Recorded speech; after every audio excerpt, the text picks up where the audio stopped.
down real close to you, right, like this. This is the way you want to talk it. There you go. That's for the record.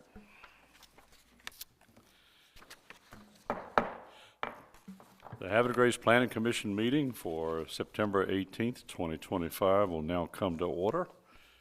And I will call the roll. Ed Garono. Present. Warren Hardenstein. Present. Farhad Shah. I'm present. Janice Chan notified me that she could not be here tonight, so she's absent. Harry Miller. Here. Randy Craig. Here. And Chip Place. Here. Okay, we have a quorum. We have one person missing, so, and of course the chair's here, myself. And so Chip Place will be functioning as a regular member tonight. Okay.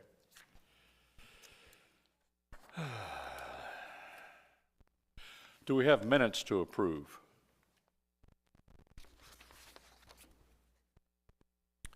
If you recall from last month, there were the July minutes. What? There were the July minutes, Yes. which I don't know if we took a vote on, but I think what we'll try to do in the future is just do them by email. So we'll probably send those out to you in email if you can review those, and then just let us. So you had said that that's, if we do it the correct way, that's okay, right? Correct. If the emails are submitted to the entire commission and it's stated that if you approve, you can say yay or nay. The only thing you can't do by email is deliberations over changes. So if there are going to be any changes, then they would have to come back in an open meeting Okay, to in make other words, changes. we can only approve them by email if we like them as they're written. Yeah, or if there's like minor technical, like little typos or something like that, you know, but nothing substantive. So can you get those out to us? So we can resend the email and just let everybody know if you like to vote Okay. via email. You can. If there's any changes, then we'll have to come back probably in October and review those. So, And then secondly, for the August, as you remember, we didn't have any actual petitions or applications. Would you like us to prepare minutes when you're just deliberating on Right. non-petition application items, or just when we have items for?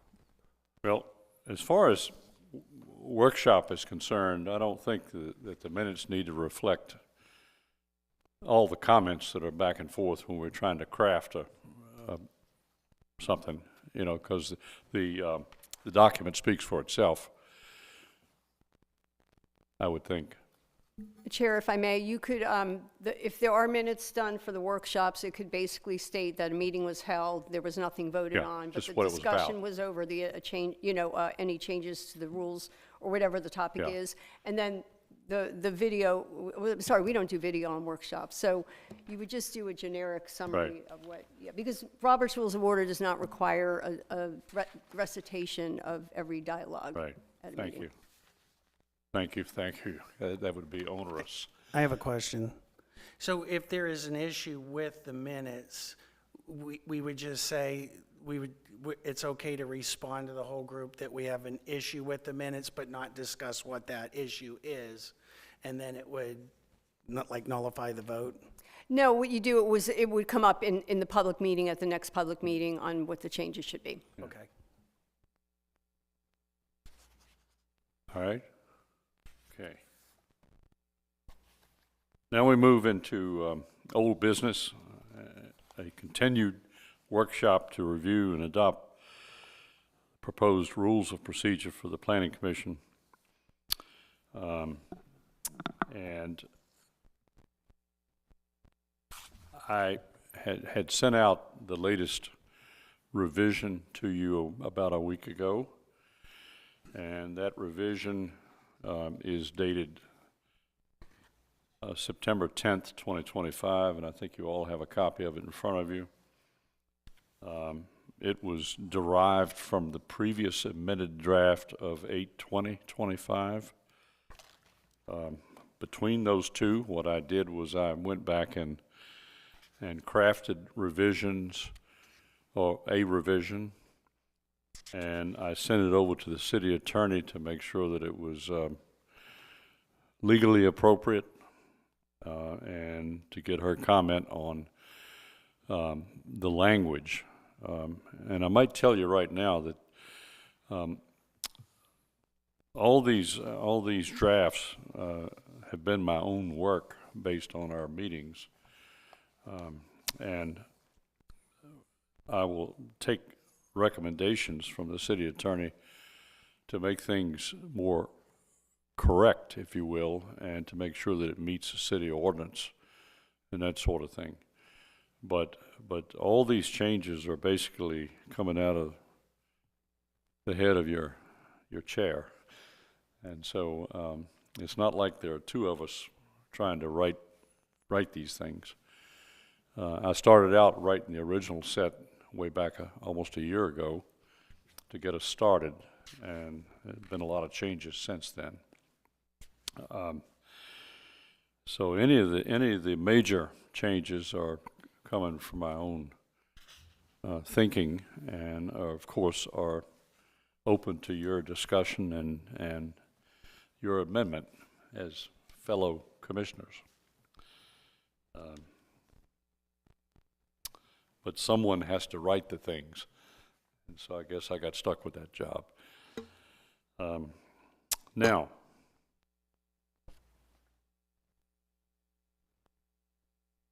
in my email that accompanied this latest draft of September 10th, to make your job easier, I pointed out the places that changes were made. Councilwoman, how are you? Vicki Jones. I just want to note for the record that you're present. Welcome aboard.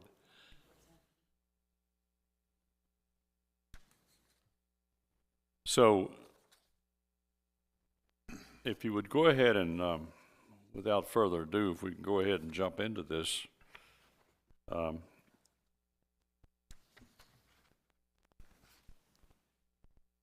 One of the things that we did, that you probably noticed, was that we rearranged the order of some of these major sections. I did that at the recommendation of the city attorney to make it a more correct flow of how things unfold in meetings and in our procedures. So those were just somewhat of a rearrangement in here to make it more appropriate to the mission.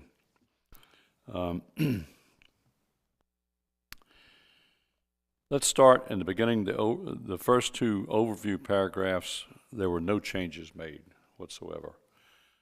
Now, unless someone at this point in the game has a problem with any of these things in the overview, I think the best way to do this is just as we go through each paragraph or each section, if you approve it as it's written, and I ask for your opinion, just raise your hand when I call for approval, and that way we can just move right on to the next. Keep in mind that you can always, when we take a final vote on this thing, that doesn't mean that you've got to vote for it because you approved it tonight. If you see something later on that really bugs you, and we at the time that we vote on this document, if you're concerned about something, you still have a chance to weigh in on it. So your hand approval tonight just means that you're okay with it as far as you can tell for now, and we can move on. If that's okay with everybody. All right? Mm-hmm. Okay, the overview, 3 paragraphs. Everybody okay with that? Just signify with your hand. Thank you. We moved then to the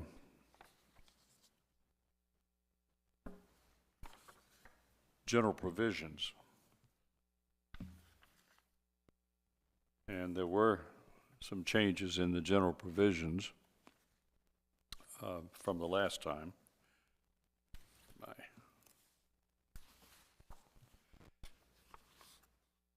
The first sentence, no change. The first item. Number 2, there is a change. And that's where we included, as required by the land use article. And we just plugged that in, and that was a legal thing. And number 3,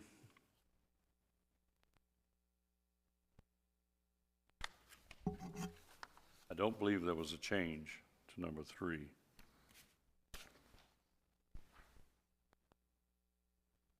Let me make sure.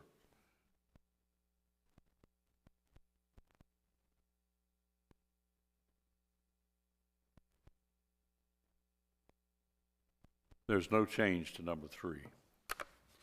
So in that section, the only change is just adding that, the name of that article section. Any issues? Everybody accept it as written? Raise your hand. Okay. Then we move to elections. And there is a modification in that.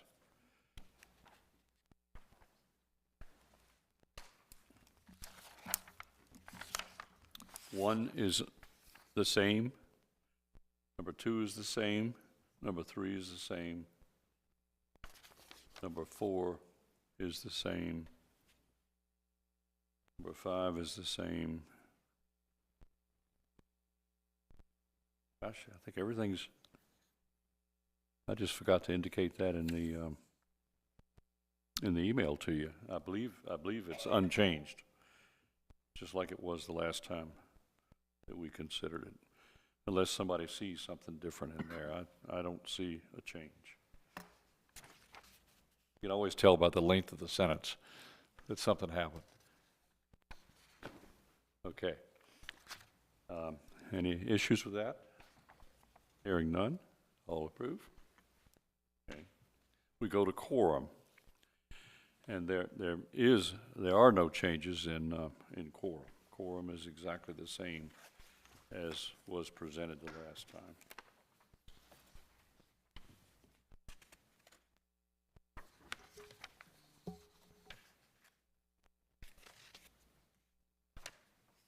Wait, no.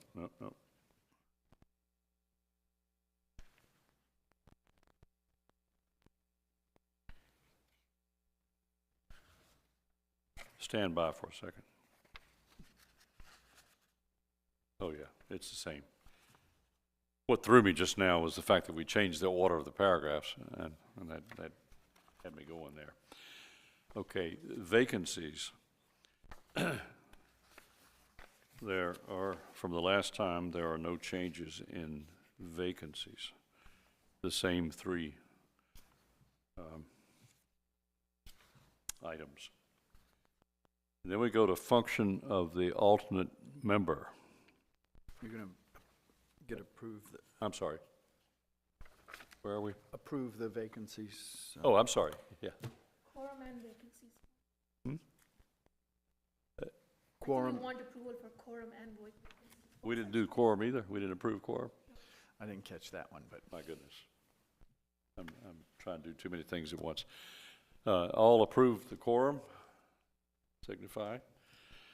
All approve vacancies, signify, please. yes. Okay.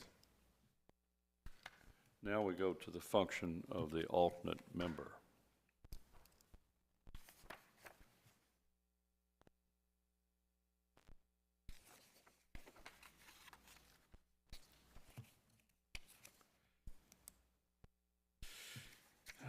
Let's see here.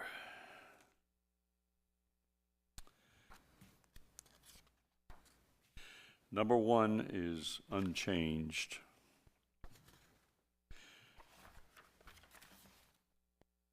Number 2 is unchanged.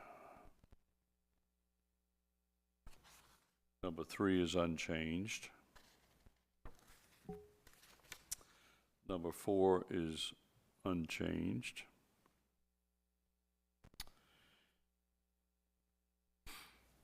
Number 5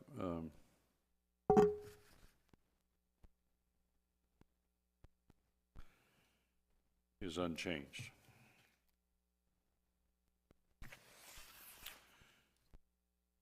Number 6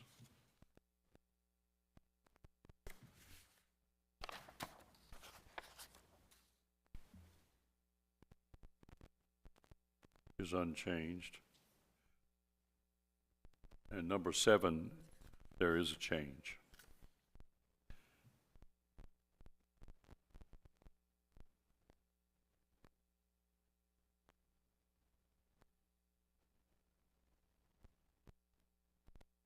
Could you describe the change, please? I'm sorry? Could you describe the change? Yes, I'm just trying to absorb it real quick.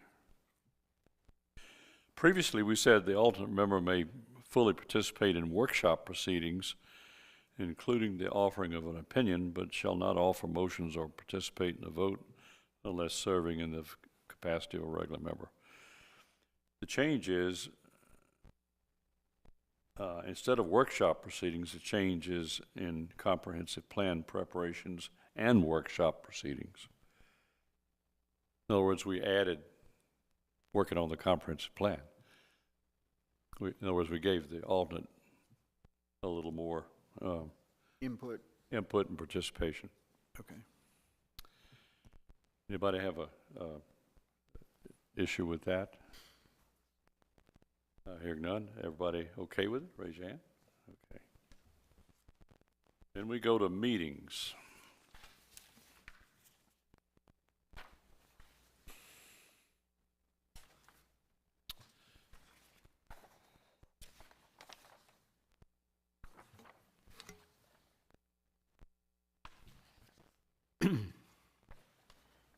And of course, you'll notice right off the bat that we've added a paragraph to it, but let's start with 1. No change to number 1. No change to number 2. No change to 3. No change to 4.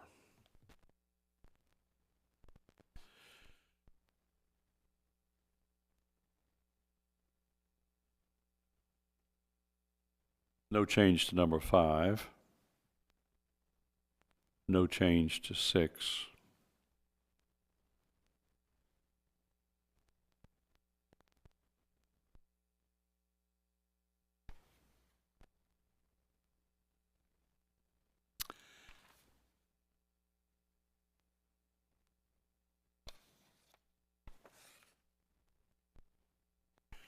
And then number 7,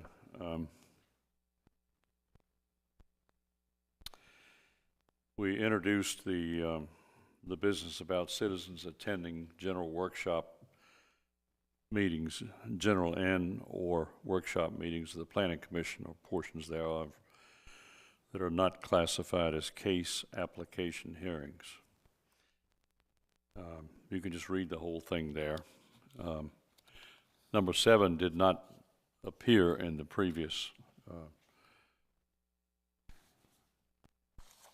revision of a month earlier. Number 7 is an entirely new paragraph.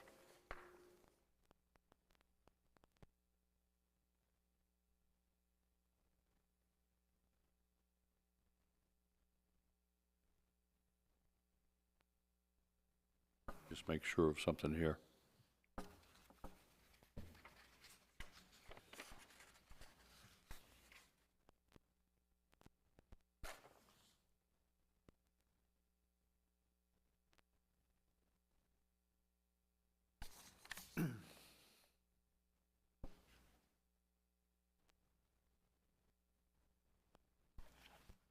So in essence, I mean, we did make a couple other little changes after this number, but in essence, we took number 7 and created it as a new paragraph, and we inserted it at that position,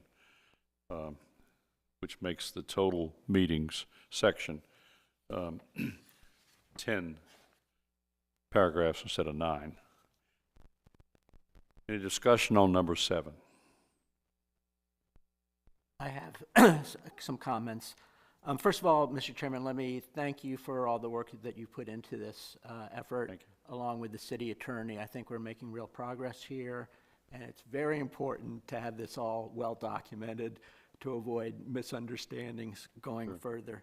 But if I may, could I just read this section because it does affect the public, and I would like them to understand what this says.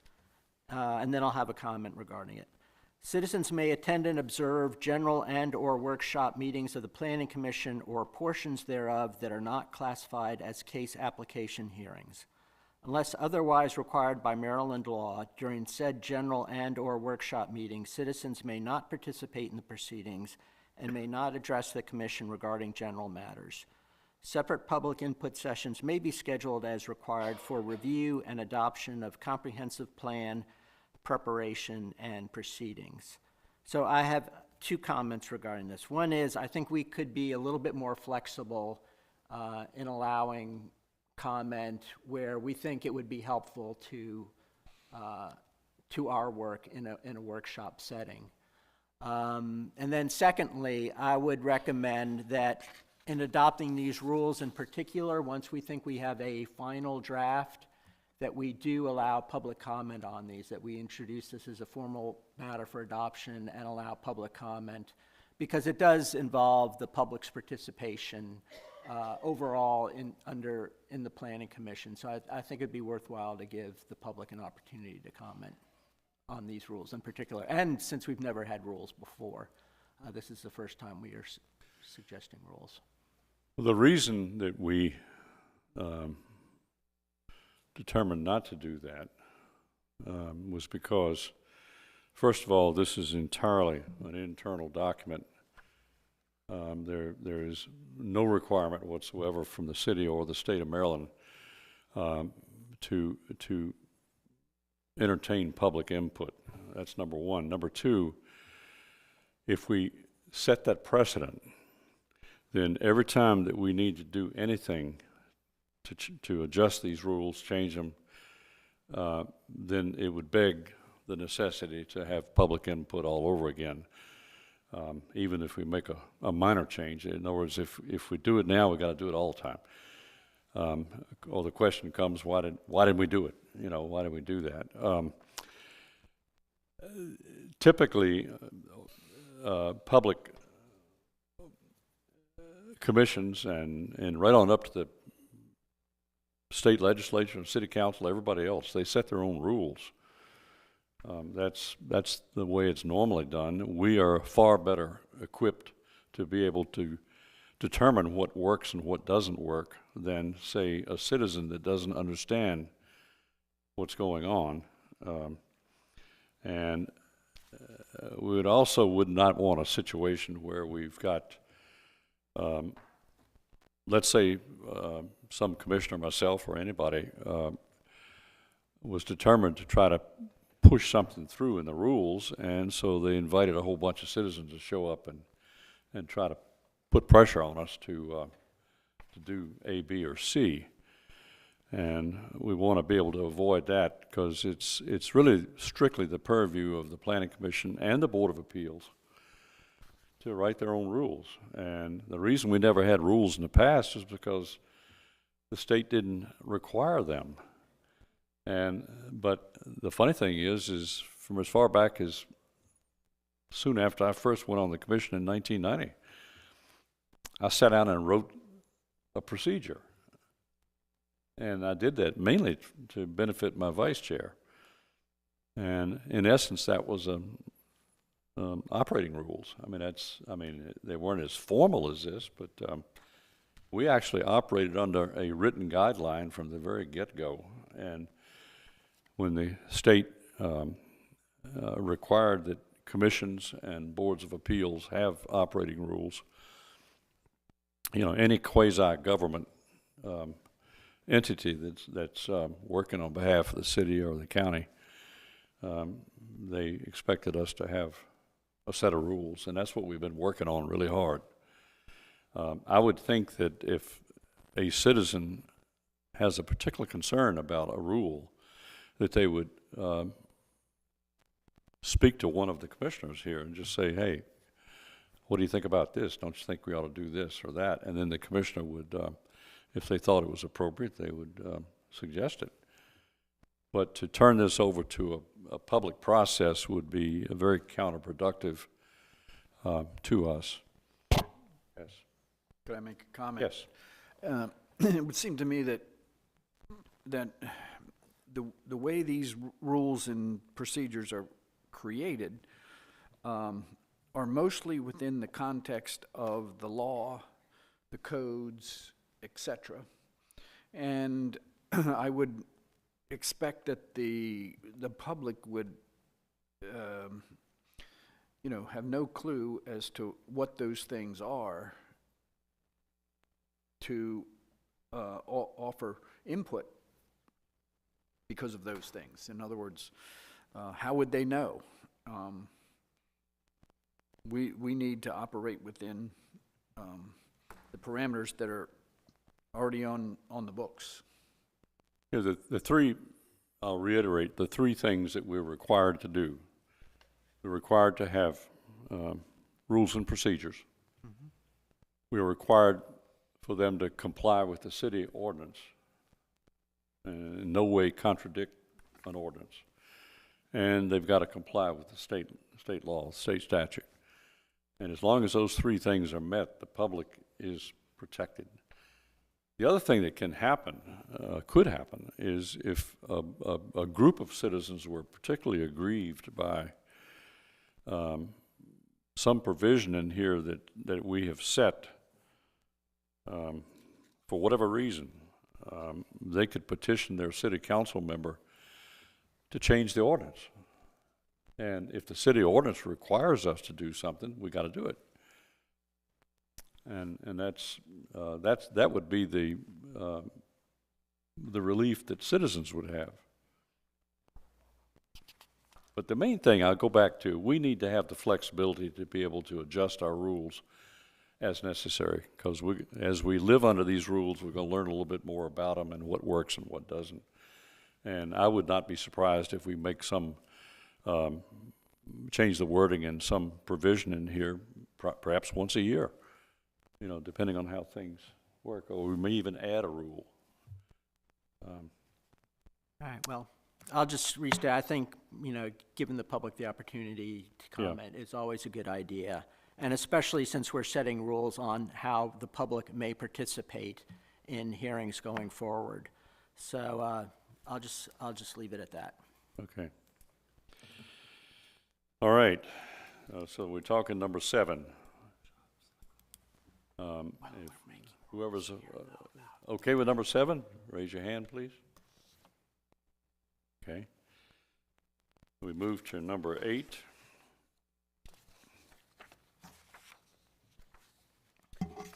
And there's no change to number 8.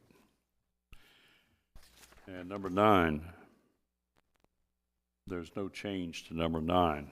It reflects the number 8 of the previous document.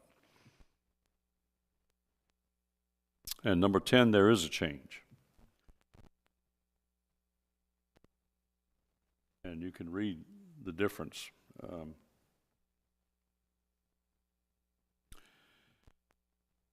This doesn't affect the public. This is kind of a house cleaning, and let's see here.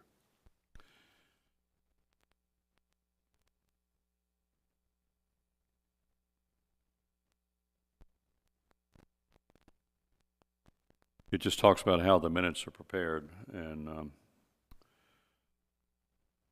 Seems to be okay as written to me, but okay. Irregardless of what the changes were. Well, it's a very innocuous change. Okay. It really doesn't affect our operation. Any other questions about it? Any comments? All that are For the section you're talking about now, for the, number 10. okay, but are we voting on the section, the meetings section? We're voting on.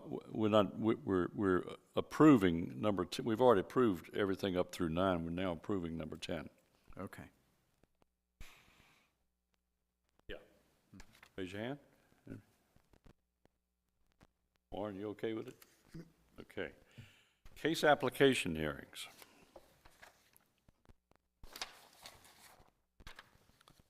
The plot thickens. Okay.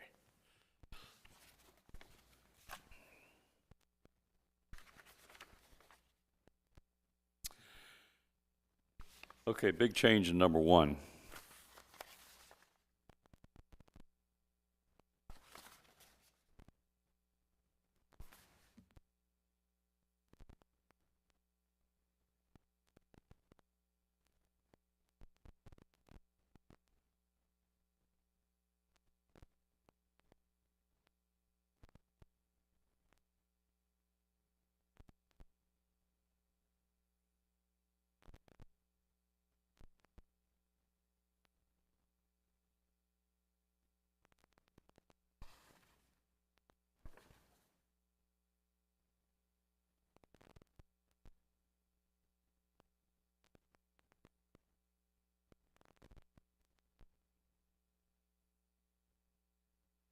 So basically what it's doing is it's introducing the city code sections and the city code sections, and that's what's made the chapter longer.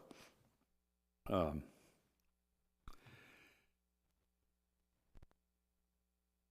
part of what made it longer, but it's a lot easier if you just read number 1 and decide if you're okay with it than to try to explain it.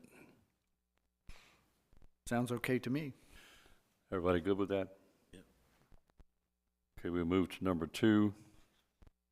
There are no changes to number 2. Number 3 got to be a much bigger paragraph.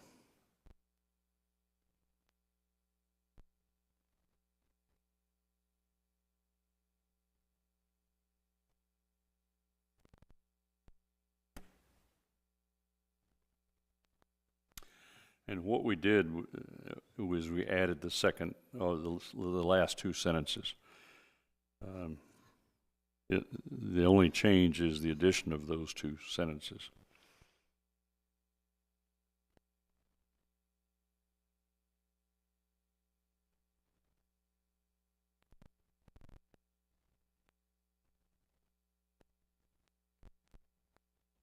Pretty straightforward. Everybody good with that? Hands? Okay. We go to number 4. And that one got enlarged.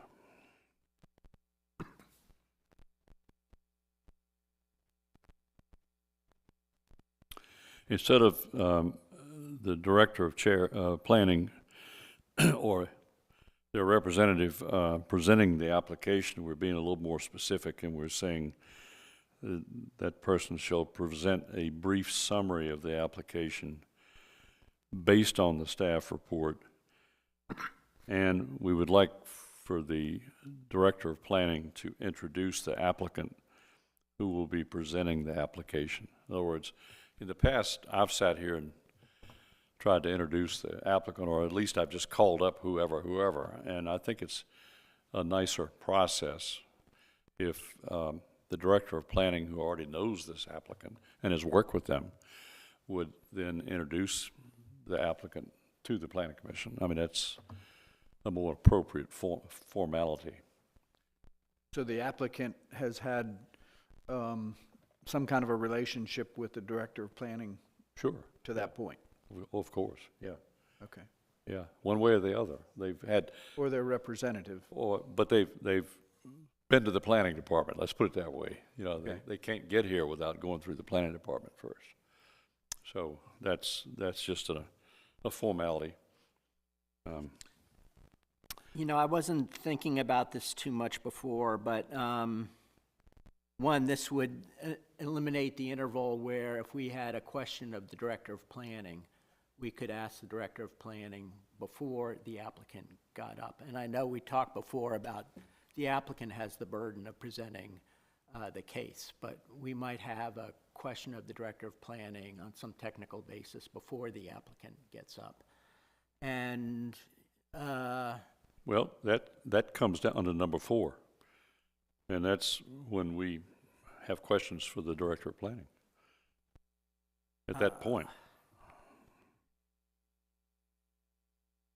all right, where are we here? Yeah, no.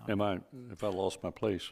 Well, the number 4 says that the director will introduce the applicant who will be presenting their application. Yes. But what he's saying is that, does that leave out questions from the commission to the director in between? That's covered in another item, isn't it? Other item 8. Chair invites members to ask questions. And by the, I think it's more appropriate for the chair to call on the applicant rather than the director of planning. You know, they're different roles there. And the chair has to swear in the applicant in any event. So I think it puts the director of planning in a little bit of a spot to be introducing the applicant too. I think there should be a little bit more of a arm's length there. Well, I think a good point was raised, at what point can we ask the Director of Planning questions about the case? And I think you're right that we somehow lost that. Yeah, you'd have to wait for the whole applicant to make his spiel before you could go to the director of planning and ask, something that might just be a very simple technical question. The staff report. Yes, yes. Who is the oath to be administered to?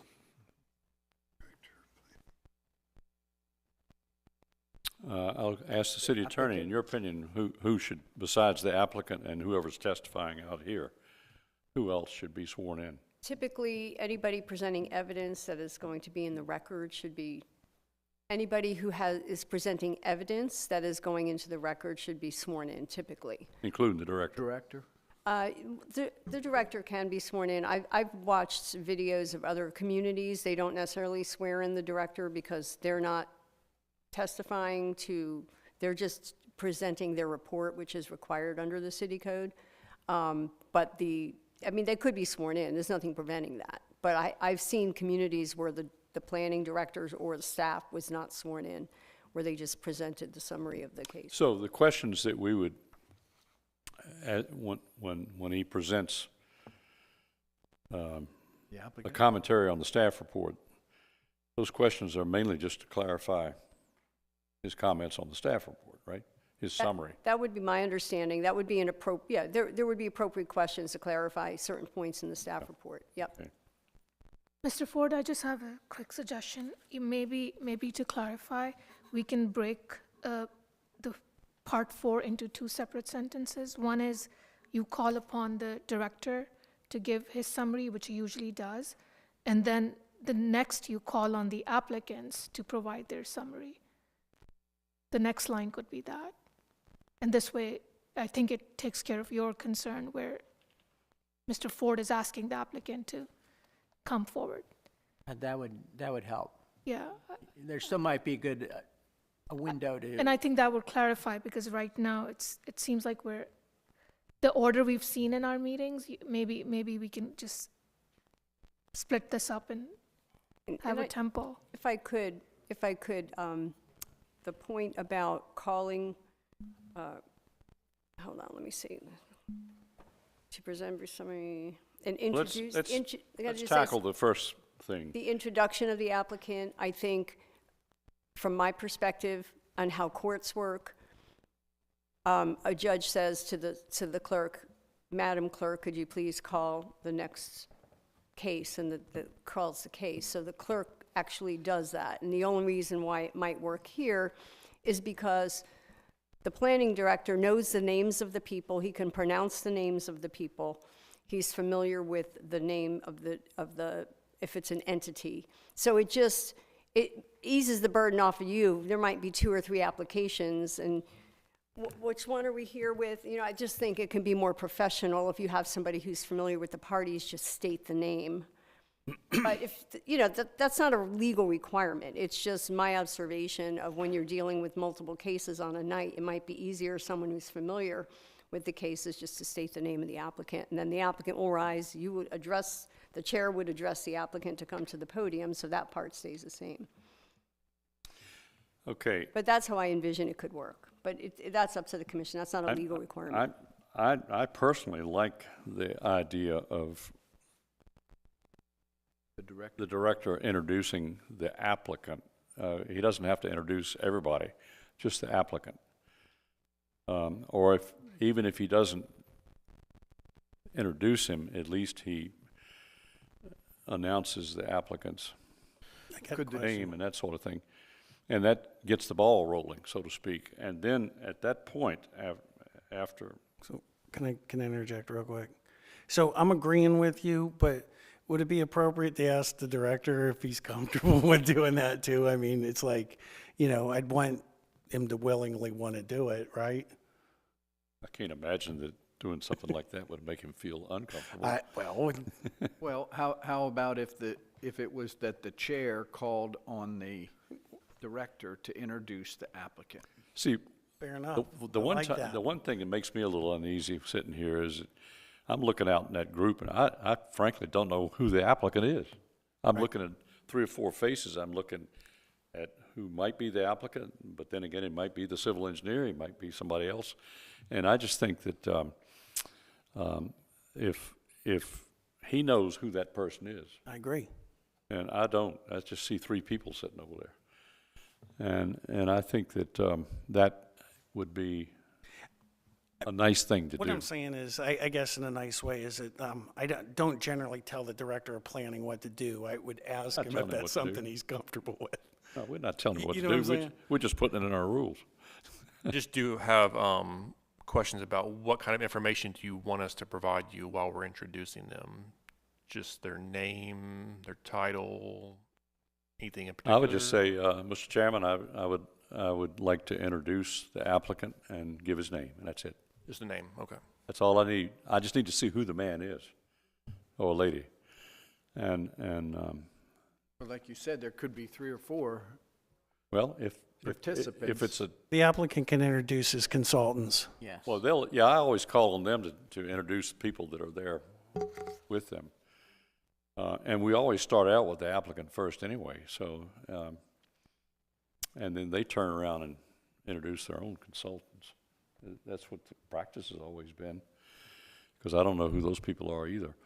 But I think the missing link here, and the thing that, I forget who brought it up, maybe it was Ed, that we don't mention anything in here about when we have follow-up questions to his staff report presentation. So the chair shall then call upon the director of planning or his or her representative to present a brief summary of the application based on the staff report. Well, number 8 is. And then we should, I think we ought to put a comma in there and say, Mr. Chairman, if I may, I think number 8. and the chair certainly shall covers that. entertain questions from the commissioners regarding that summary. So if you moved 8 to number 5, I don't know, I think 8 and 5 are a little bit different. And, I mean, excuse me, 8 and 4 are a little bit different, but Yeah, but if Well, they- clarifications are deep into the testimony. You know, if we need, if they're testifying to a whole bunch of things, and we need a clarification from staff. right, I see That's a whole two different things thing, here. huh? I see 2 things here. The first one is just asking clarifications if we have questions regarding the staff report, which is Exactly. what I think he's mentioning. And then number 8 talks about if during testimony or whatever, we have a question to Right. him about, did they do this, or is that right? Or, you know what I Exactly. mean, same way. So, and lately, not only have we been asking the director questions, we've been asking council questions too.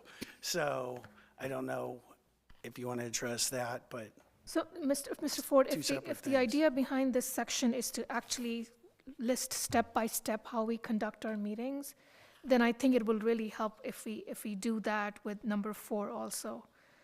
Yeah. And then bring the section that you mentioned should be next to this line. Let me get that in here real Yeah, quick yeah, as a that- note to if myself. that's the purpose of this section.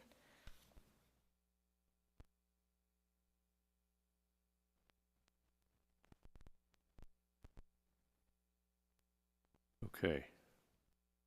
Yeah, the city attorney last time had made a good point that it's really the applicant's burden to present their case.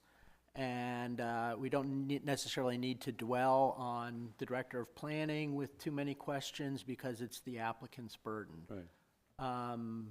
But that said, if we had waited to the applicant present their full case before we even addressed the director of planning on something that might be a technical question, that something can get lost in the sauce. Well, that's why at the last meeting, we decided to pare down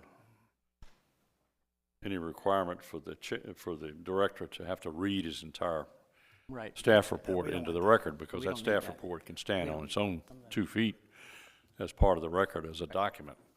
And so the idea here was, and frankly, this benefits the public as much as anything, because they don't read the staff report, and at least they got some idea of what you know, what this is all about. And so I think it's really good to just do the summary and make it as brief as possible without getting into the nitty-gritty fine stuff. So is Okay, it, so I'll make that modification. so then is it that the director gives the staff report Oh, he some gives brief summary of, summary. and then we go right to the applicant, or is there a No, question? I will ask, as soon as he finishes his summary, I'll say, do any commissioners have any questions of the director regarding the summary? I like that. And that's what I'll say. And a lot of times you won't have any questions. You might have usually it's just going to be a clarification, you know, what did you mean by this? Because you've already read the staff report. It came to you ahead of time. And you might have read something in the staff report in detail that you were confused about. And that's the perfect time for that question, because it's his staff report, it's not the applicant's report. You see. Okay, let's go to, are we okay on number 4 with that change? Hands? Well, could you read the change again, please? Well, I haven't crafted the language, but I'll try right now. The chair shall then call upon the director of planning or his or her representative to present a brief summary of the application based on the staff report, and to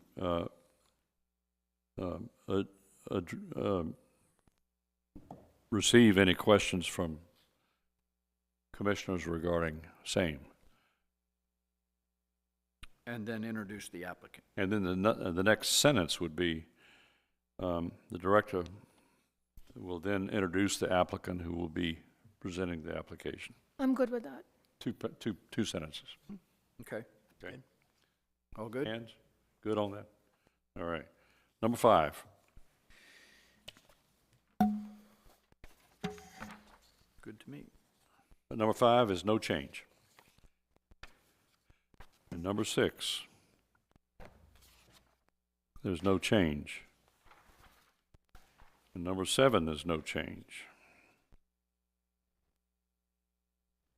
And number 8, instead of saying will then, we change it to may. I mean, instead of may then, it changes to will then invite members.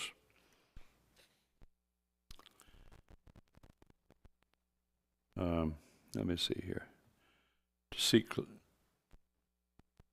clarifications from the applicant or the director of planning in any order until the applicant has responded to all questions and the members are satisfied with the responses. I've just overlooked something in there.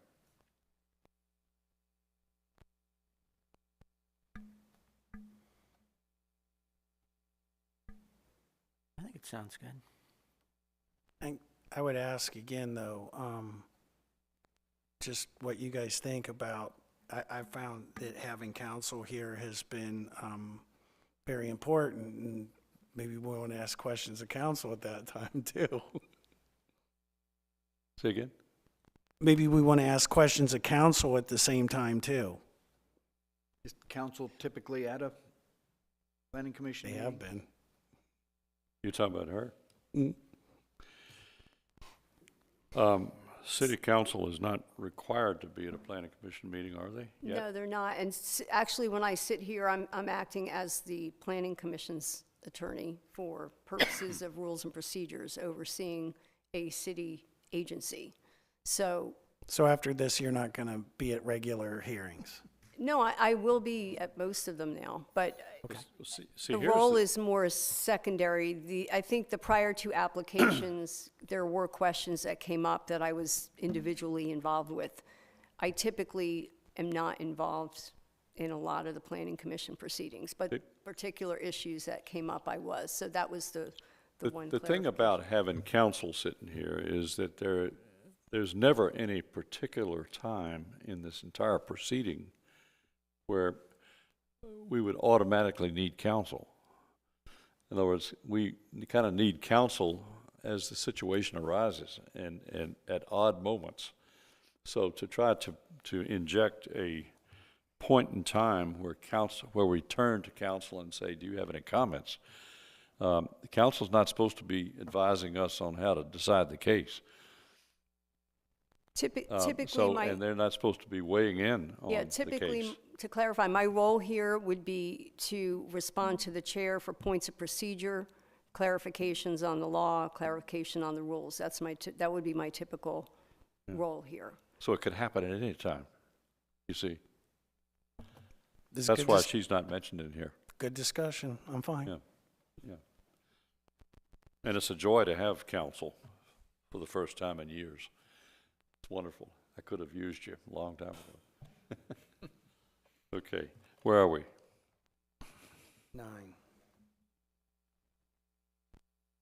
We finished 8. Well, I'm looking at the length of the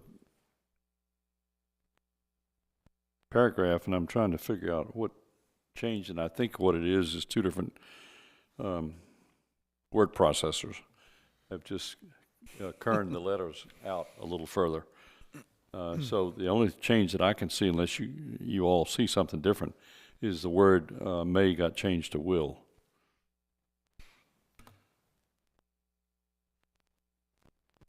Everybody okay with this paragraph? You want to go with it? Raise your hand. Okay.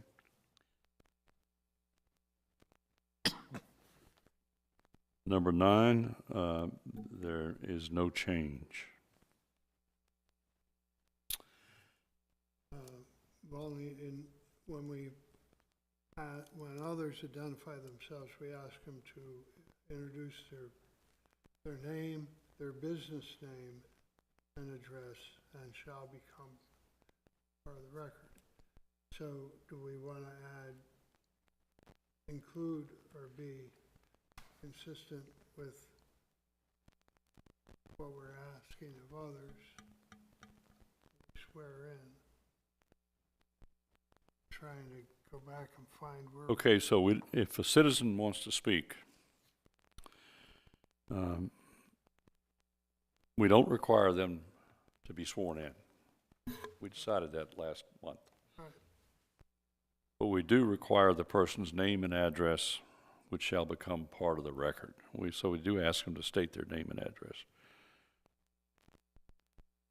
Does that answer your question?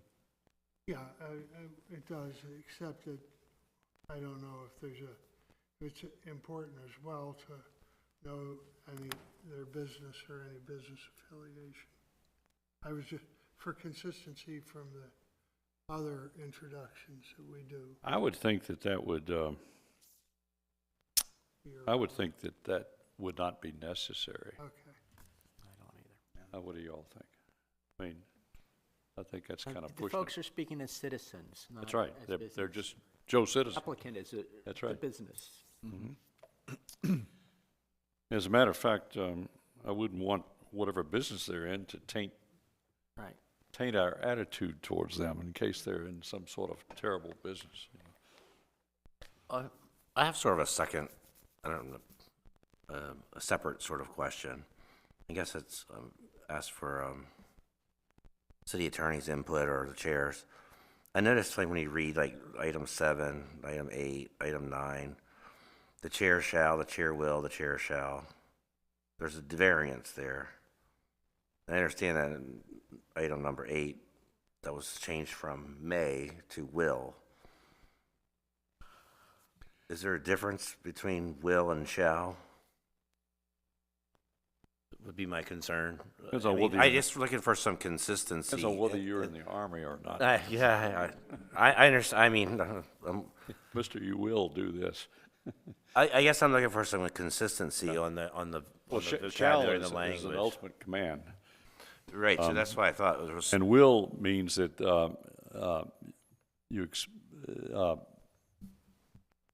that you can count on them doing something. They will do it. But it's not a command, correct? Will is not a command. I think Except will unless is a you're- little more flexible, shall is mandatory, will is a little more flexible. So if you, Yeah. I think it would be appropriate to change all of them to will. That's Change kind of what I was everything to looking- will? That's kind of what I was looking Yeah, for. I can, that would be appropriate. So how do you all feel about getting every shall out of the whole document? Well, at least in these three in a row here seem very directive or, you know, All right, I'm gonna make a oriented, note. so I feel like they should be, I'm just gonna make an 14. overall note to comb the document and get rid of all the, 14 Yeah, has a again, shall, these are, too. these are your steps that you are going to go through when you conduct a meeting, so I think yeah. one yeah. way of saying Saying it it. is good. yes, yeah. that's why I'm looking for some consistency instead of a variance, and I think will would be, 2 and 4. based on the city attorney's Shall. advice, will would be more appropriate for a meeting setting. Well, it's a little more friendly, that's for sure. I agree. I'm not one to tell the chair what to do, so that's why I thought it would be I mean, more appropriate to say if you Will don't and do it, shall. you're not going to jail. correct. You shall make these changes.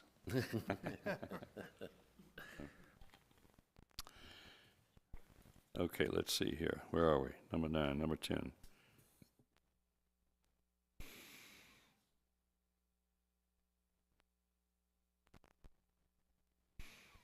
Okay, go to number 10.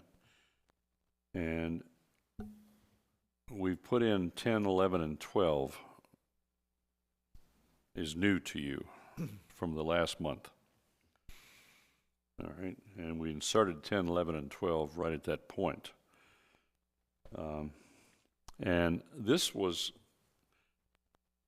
to address the issue of whether or not a citizen has to be here to get information to us. And if they can't be here, how do we handle that?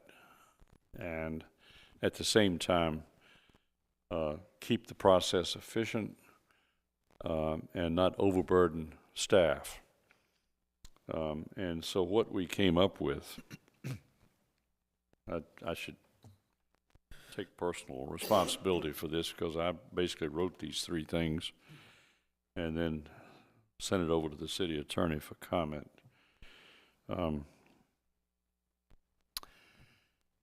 So we're saying that citizens must be present at the hearing to address the commission with questions or comments, with the following exception.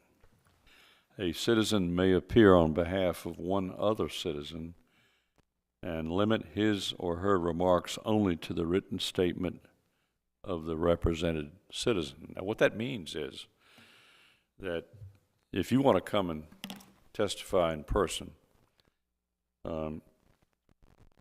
you can't come with a pocket full of written statements and start reading them off from half your neighborhood. You're either going to testify for yourself or you're going to appear on behalf, as a proxy, on behalf of another citizen.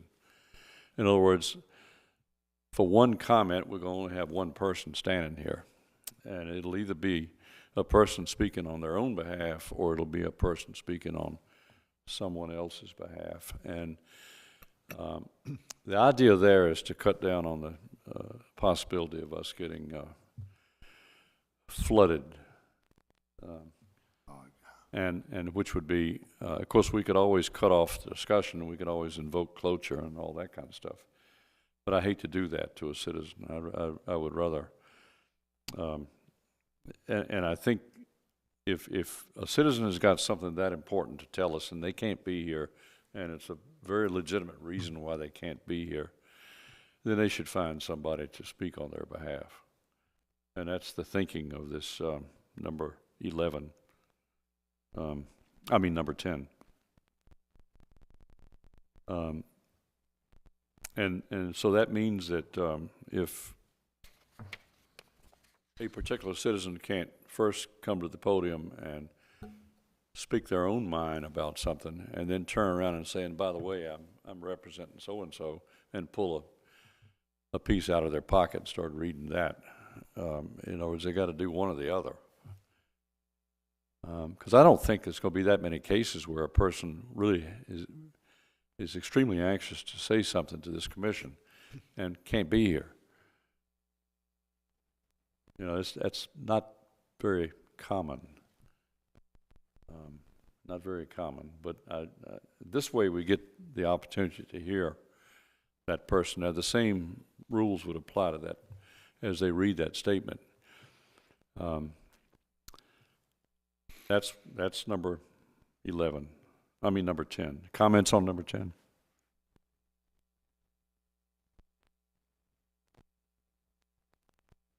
Hearing none?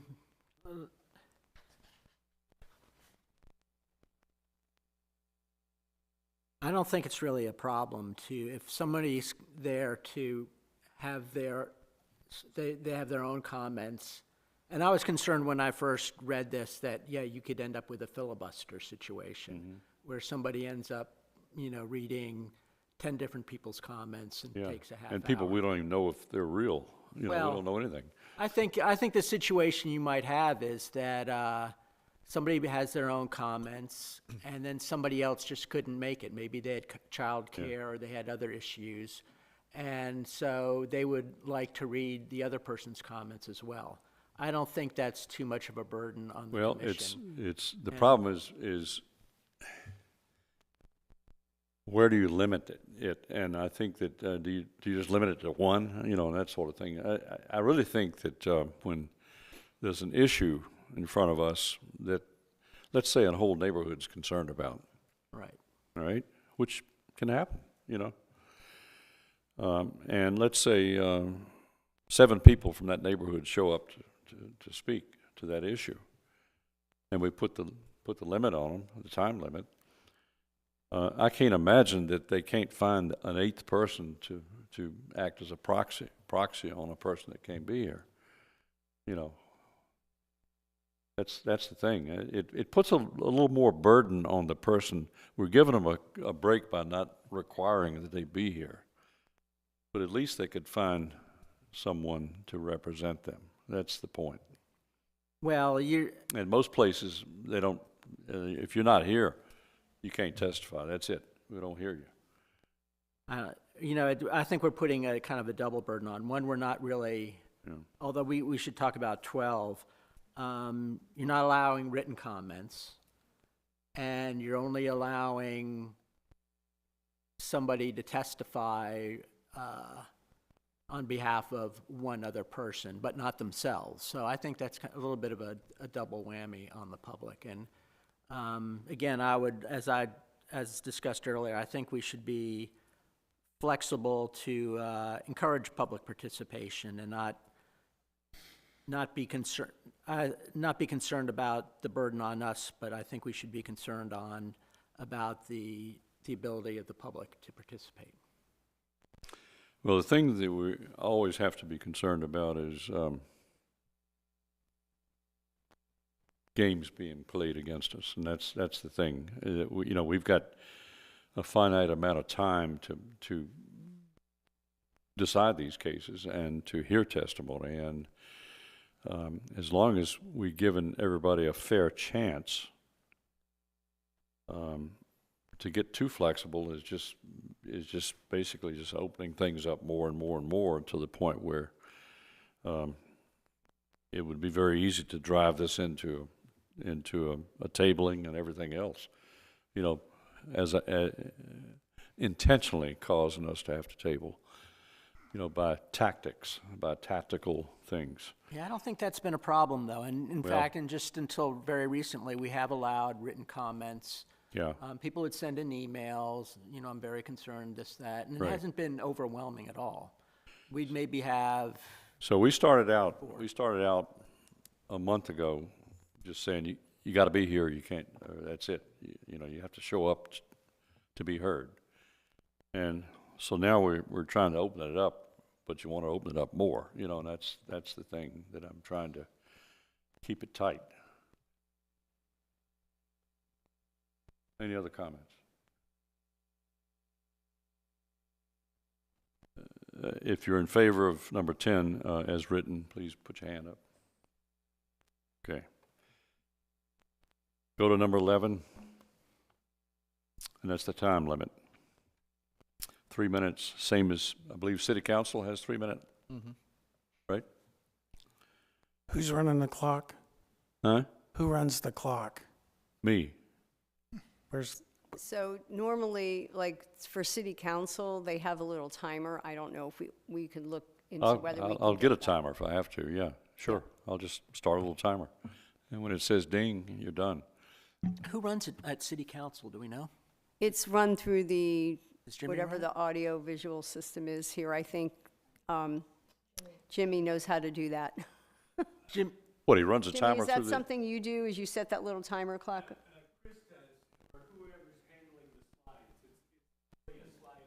Okay, so it's part of the slide presentation, so, Wait a minute, so he's the timer? no, he's saying it's part of the slide presentation. Okay. So like Adam, when he sits there with the little clicker for the slides, that's how he can activate the, All right. we don't have that, I don't think, for planning commission meeting.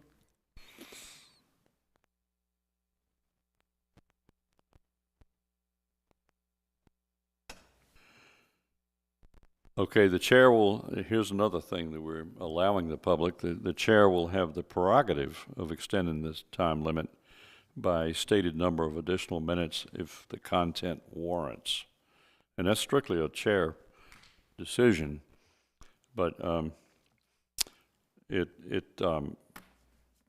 then if I were to extend a person's 3 minutes, let's say the little bell dings, and I'll say I'm gonna give you another minute, and I think that's kind of generous if that needs to happen.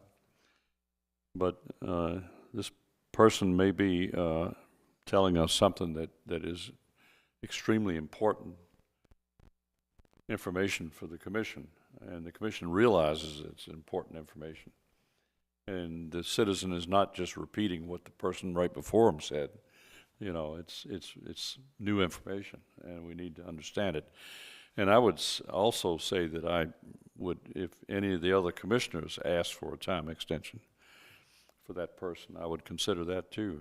They would just look at me, Mr. Chair, can we give this person another minute or 2 minutes or whatever? Now, if we ask the citizen a question, and the citizen has to or needs to respond to that question, we're not running a timer on that. You know, if one of the commissioners wants to ask a question, I'm not going to hit the timer again. I'm just going to let you ask the question. I'm going to let them respond to it. I think that's very fair. Any issues with this? Hands? We go to number 12. Now, the commission will not accept written documents, reports, evaluations, analyses, or opinions of any kind for the record that are submitted by citizens at the hearing. Period. Period. All such information must be submitted to the Department of Planning for evaluation and validation, that's the key, at least 30 days prior to the hearing, and are to be referenced in the staff report. Now, when I say are to be referenced, what I mean by that is if the, I guess I should clarify that, if the planning department determines that that information is valid to the proceeding and that it's accurate as far as they can tell, if it's accurate information, then they would reference it in the staff report. In other words, that information would be used to influence the thinking of planning department as it builds its staff report. The problem we have as a commission is we can't be sitting here after the gavel and somebody wants to come up and hand us a document. You know, we got no way of sitting there and evaluating that, studying it, and certainly we have no way of validating the information. Where the heck did it come from? And, does it make sense and all that kind of stuff.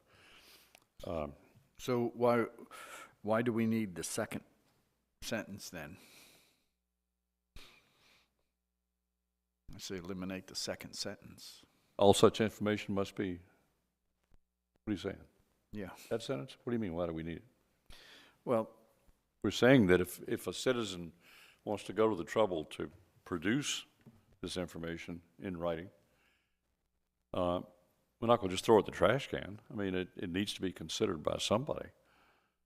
And the appropriate body to consider that information would be the planning department. That's what we're saying here.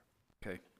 And then if they find it to be valid, then that's great. But can you imagine a situation if we were having a hearing, let's say a subdivision, and 15 citizens showed up and all 15 of them walked up here and laid a document on us?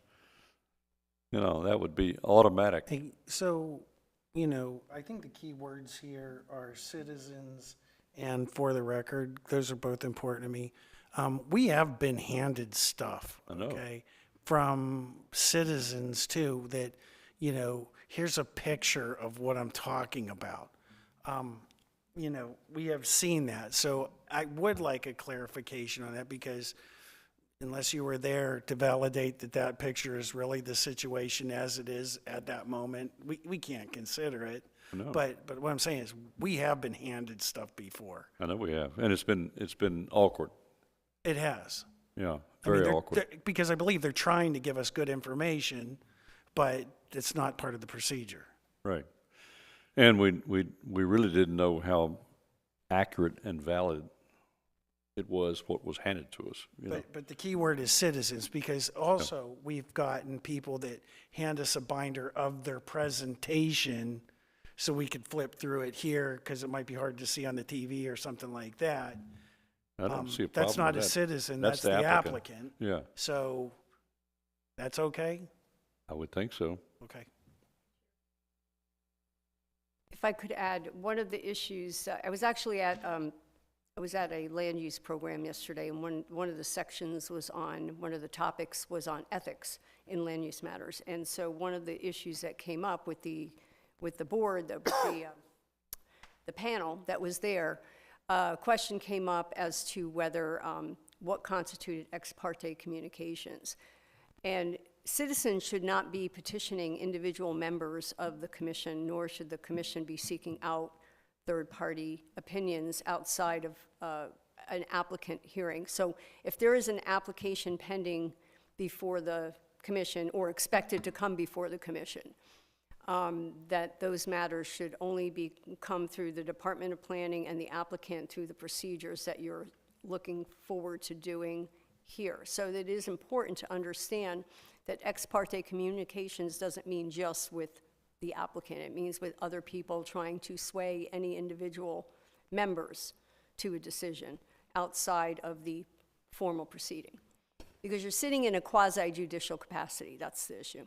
When you're doing rules and procedures, that's a little different, because that's more of a administrative type of function. But when you're sitting in a quasi-judicial, that impartiality and not being biased from outside influences that are not part of the official record is important to keep that distinction. Thank you. Mr. Chairman, if I could just ask a question for clarification. What exactly are you asking staff to do during the evaluation and validation? Because if someone throws a document to us or a report that we don't have the technical expertise to evaluate or validate, or if someone submits an opinion that we can't validate, what exactly?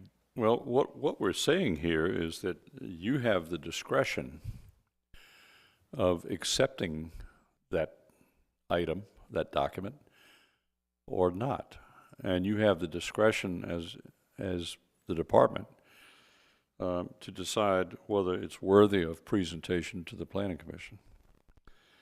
Now, we're not talking about testimony, we're talking about documents. We're talking about written stuff. And it's very different than open testimony in the hearing. And so if a citizen or approaches you, or a neighboring business or whatever, you know. And, you know, they've done some kind of little private study, and they've come up with certain information that they want to get over to the department, and they would like for it to be considered for submission in front of the planning commission. We would like for you to be the filter. Simple as that. Following, a case in point, we had a townhouse development going in on a residence center site at Bully Rock, and we had someone come in and present a parking, you know, where people were going to be deprived of their parking spots. Now, we, as a commission, came up with a point that they were asking to retain the developer's property for parking, but that would have been closed out by the plant, by your office, would have been caught first, and we were here faced with a document that was wholly fallacious, Yeah. self-serving. Now, if a citizen came to testify in person and they had drawn up a little diagram to show what they're speaking to, and they want to just hold it up and point to it, you know, I think that's quite different than just coming and submitting documents to us to consider as part of the record. You know, I wouldn't object to a citizen just holding up a diagram, as long as they can point to what they're trying to say, and then we can question them directly. And that's quite different, don't you? Would you agree? I think the chair would have some flexibility in that scenario, as I'm thinking documents more like a longer analysis that would require more in-depth review versus a simple one-page depiction of something might be easier to analyze, you know, at an application hearing. You know, I think we've talked about this before. I think there's instances where a citizen would have a right and interest in presenting documentation on something. It might be, you know, a real property record that might show an easement on the subject property. I agree, but I think it needs to go through the plan. I think so too. I agree with that. Mm-hmm. You know, it might be evidence of water accumulating on property. There could be real issues where I think the commission would benefit from having further documentation. In fact, would want further documentation than just somebody say so at a public hearing. Well, my point is that we can't digest a document like that sitting in the middle of the hearing. I'm not suggesting. And number one, and number two, we can't be influenced by it ahead of the hearing, because we are not to consider anything except the staff report and our site visit ahead of the hearing. Those are the only two things that we really should do. Huh? And the application and supporting documents. You review that ahead of time, don't you? Yeah. Right. Well, I think if somebody has something that's germane and, you know, in a document way, I'm fine with submitting it to the Department of Planning ahead of time and have them review. Yeah. The one thing I flagged here is 30 days prior to the hearing, though, is totally unrealistic. And how would they know? How would they wouldn't know, because there's not notice of the public hearing until 15 days ahead.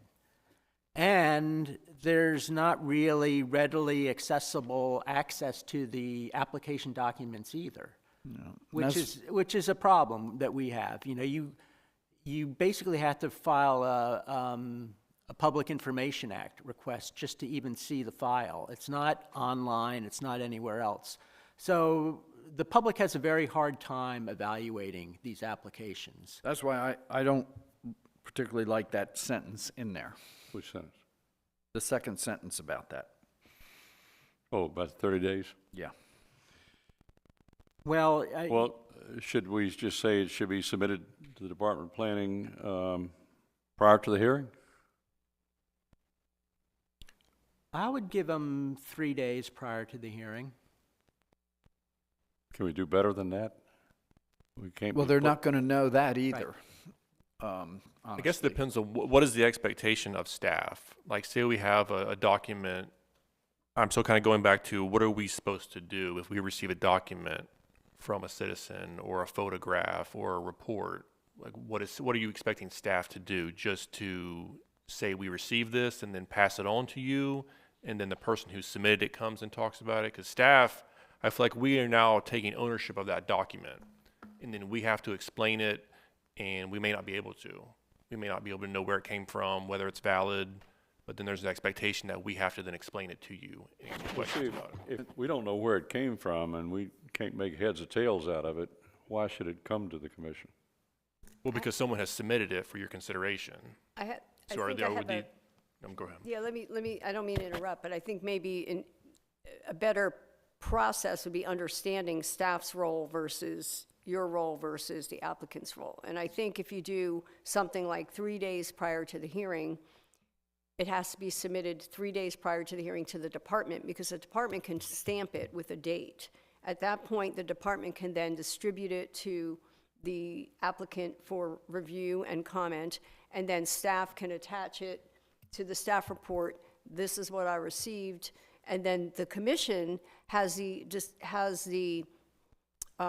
in their review, can give it whatever weight it wants from an evidentiary standpoint. And that at least way, everybody's on the same footing.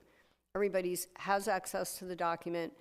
The applicant will have the opportunity to respond to the document or in what's in there. The staff can say we received it within the time limit allowed by the rules. And really, I don't know that the staff should be commenting on it per se, because it's not really part of their review process. But it is being submitted by a citizen as part of the proceedings. So it should And be. these are rules for the planning commission, not really for citizens. And here we're making a rule for the citizens. Well, in order to receive the additional information, there has to be the rules here for the hearings in particular are meant to make sure that due process rights are not violated for the applicant. The applicant is entitled to due process rights. Land use law requires it to be at a public hearing, so that allows the public comment part. So how do you balance the due process rights of the applicant with the citizen's right to participate? So the rules are just setting forth the parameters. Internally, the department can have a rule that says when these come in, they're going to be time-stamped by the front desk. They do that with all the documents, I believe, but they have a process of intake at the front desk. And then planning department will get called, and then their role is to distribute it to the applicant, make sure it's available as part of the case file, and then add it to the uploaded file. I think, now, Jeff, you can respond to that. Does that sound like something that staff could do as part of its process of putting the application together and the materials? Yeah, in terms of transmitting the documents, I have no problem with that. But if you're asking staff to evaluate something that someone else has submitted, we may not be able to do that. I'd have concerns about taking ownership of that. Wouldn't this easily become a backdoor way of trying to influence the commission ahead of the proceeding by just writing whatever you want to write in a document and loaded with opinion, loaded with conclusions, and you in effect are testifying ahead of the commission hearing by submitting that document and then letting it be attached to a staff report? It would be added after the official staff report. It will be directed to the department for addition into the record. So it's not being submitted directly to the commissioners for. So we would not see it until the hearing? Well, you would see it as part of the submissions, but it would be part of the same record would be accessible to the applicant as well, because there would be a procedure in place. Are these comments that would be submitted from citizens, are they available to other citizens also? I'm sorry? So if a citizen comes in with a report or an evaluation or a photograph or something like that, they drop it off to the front desk, it's stamped, it's 3 days ahead, gets distributed to the applicant, and then the commission, is that available to other citizens? It would be, and it would become part of the public. As part of the staff report? Well, it would be attached as additional material submitted by citizens. It wouldn't, the staff report wouldn't be taking a position on it, but just would be the depository of it. And then that way, it would come in through that door, and then the commission, when it hears when it's at the hearing, it hears the applicant, hears the staff report, it has the ability to weigh how much weight each evidence has. If you have triple hearsay, for example, it's going to have a lot less weight than somebody who can say, I took this photo on this date, here's a timestamp, as opposed to something somebody took that doesn't have all of that detail. You would weigh the different information. But at least you're not having an ex parte communication with an individual citizen. It's coming through the evidentiary process, and it also becomes part of it would be subject to a Public Information Act request. So it would be included in those. Anything that comes in through City Hall technically becomes Public Information Act material. If it's a business record and is not dealing with personnel issues and a few other items. But yeah, so it protects the integrity of the record. Okay, Harry? So, I know this might not be very popular, but I'm going to go back to what Ed said. I'd like to delete the second sentence, and if somebody wants to bring something that, we're not taking anything handed to us from the citizens, they can come testify their opinion. That's my opinion. That's where I'm at right now. Delete the second sentence. I don't have a problem with that, personally, but what do you all think? Want to just kill that?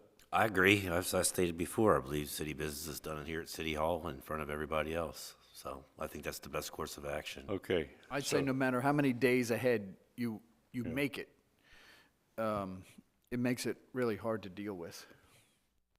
Well, I'm going to disagree, because I think if somebody has an important document to submit, they should have an opportunity to do that if it helps inform the process. So, but as the city attorney says, yeah, there should be a process. It should be submitted to the Department of Planning. It should be done 3 days in advance, and then it should just be downloaded to the file. We can review it. We can weigh it as, we can give it whatever weight we think it merits. But earlier we decided that everything goes through the Director of Planning, right? He'll have everything to make an assessment. I'm okay with dropping that second sentence out of this paragraph 12, but I think that I'm also not okay with us receiving anything from citizens ahead of the hearing or being exposed to anything from citizens, particularly stuff that either hasn't been validated or can't be validated. In other words, it's just so much, could be just so much junk, so much hearsay, so much speculation and all that kind of stuff. But that's what the Director of Planning will do for us, right? When he makes that summary or that report for us, you get all those documents. Well, And you do check what is doesn't wanna legit do or that. not. if we leave this concern sentence is in, that would go to him. So, My concern is that we may not be able to do that. Like, say, for example, we have an industrial use and someone submits a report about the pollutants that are coming out of the facility or potentially coming out in air quality. Well, we may not be able to tell you whether or not that report's valid. And so I'm reading this and it sounds like my department is supposed to tell you whether or not that report is valid. and I think to go further with this is that if a citizen does testify a valid concern that a commissioner believes is a valid concern, we can put conditions on things, or we can ask the Director of Planning to evaluate that if something like that comes up that we find is material.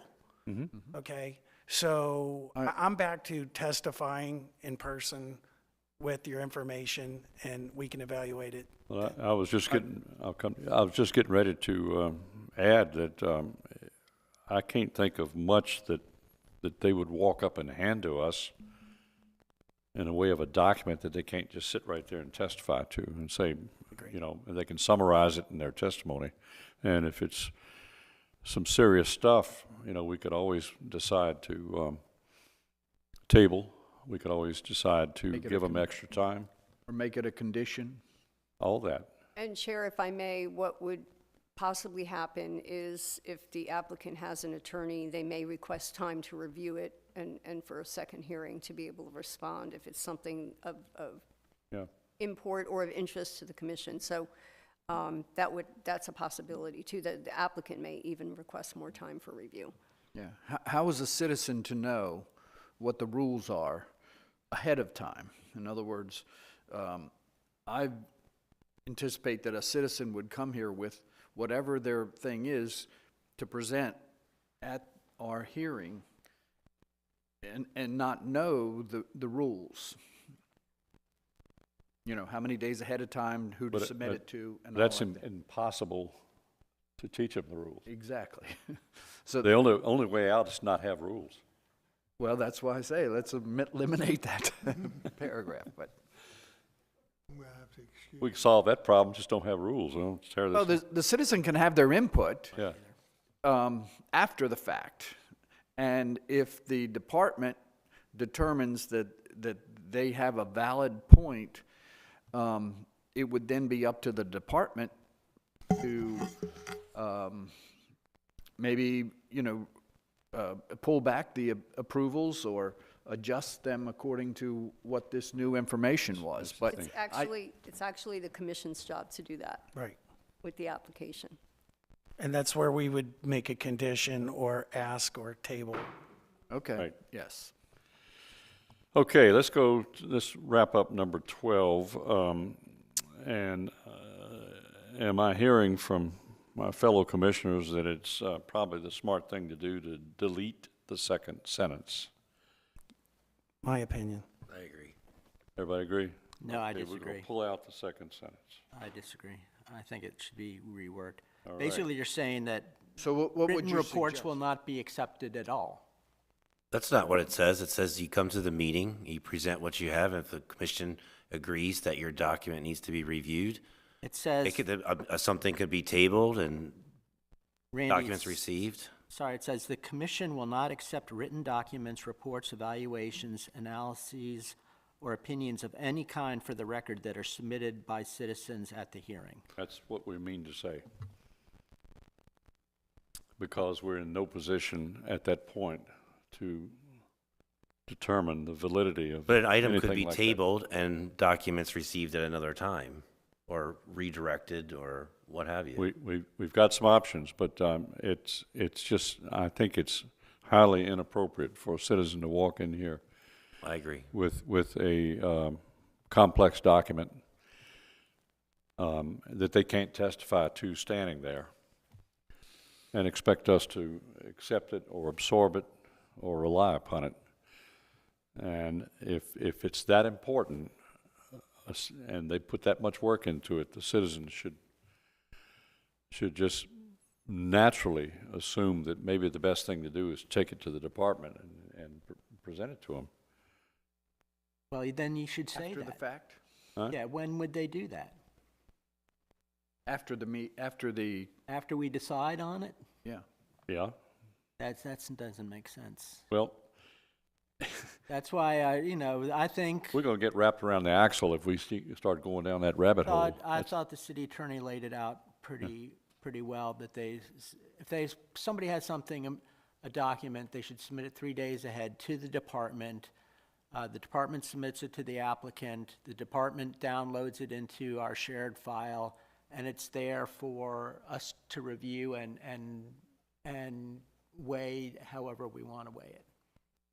But just to exclude, something like, and Jeff, I think, touched on maybe a good example. There's an industrial site, there's some nasty-looking stuff flowing off the property into a creek.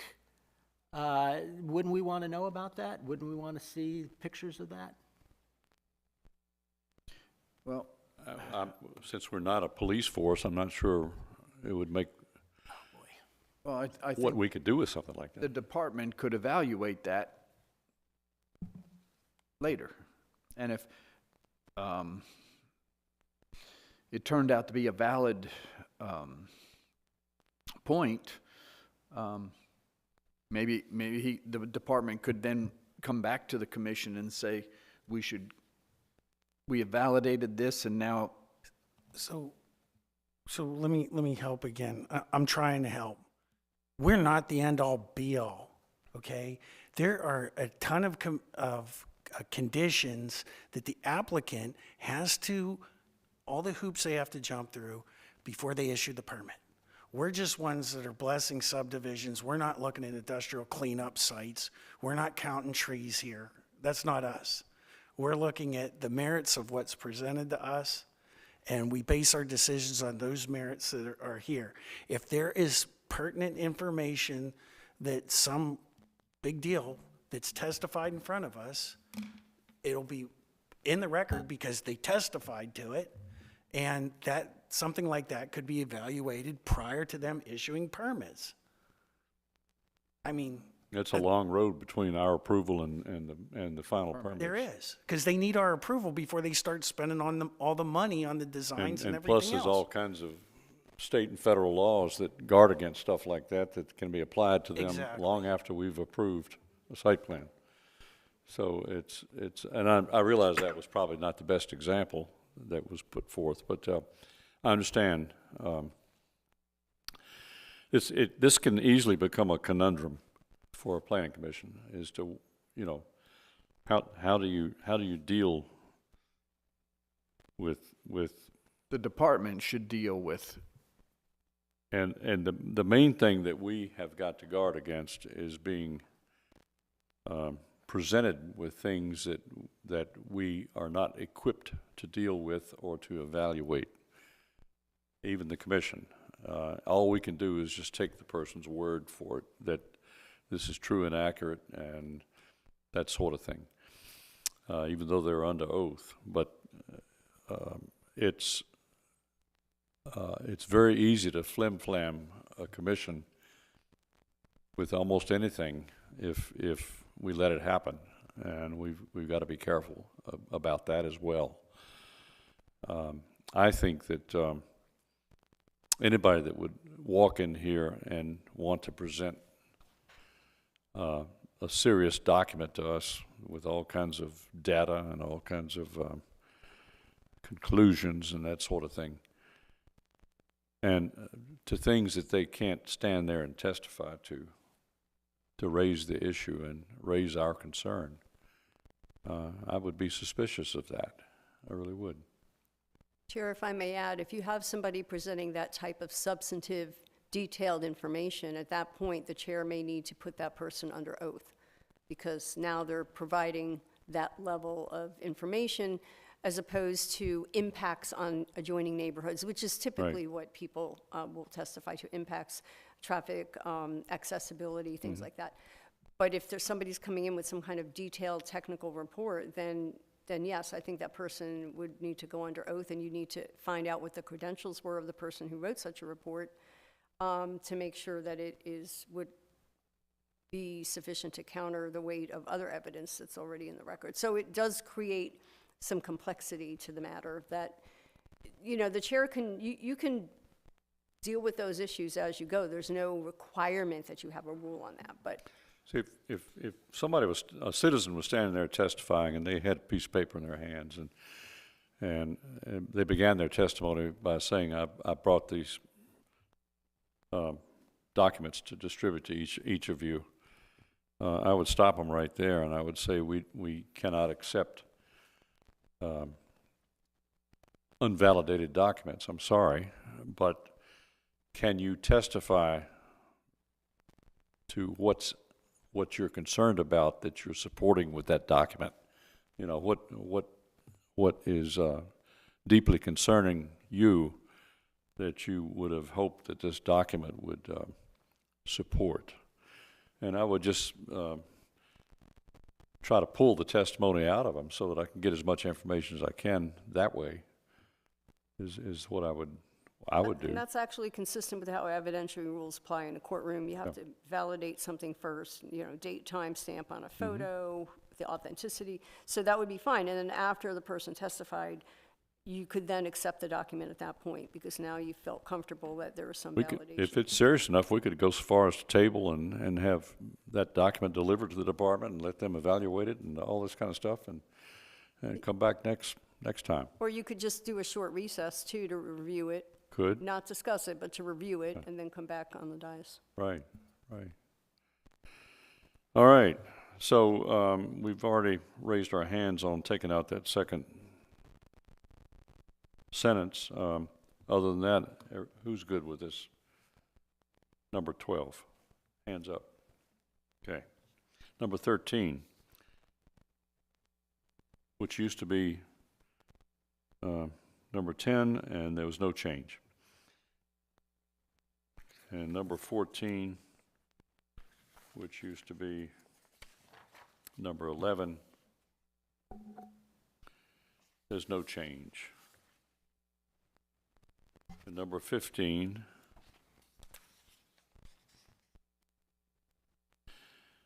looks like there is a change. Let's see. When all parties to the hearing have rested, the chair shall ask for a motion closing the record, after which no further evidence will be heard. The first sentence is unchanged. The motion shall receive a second.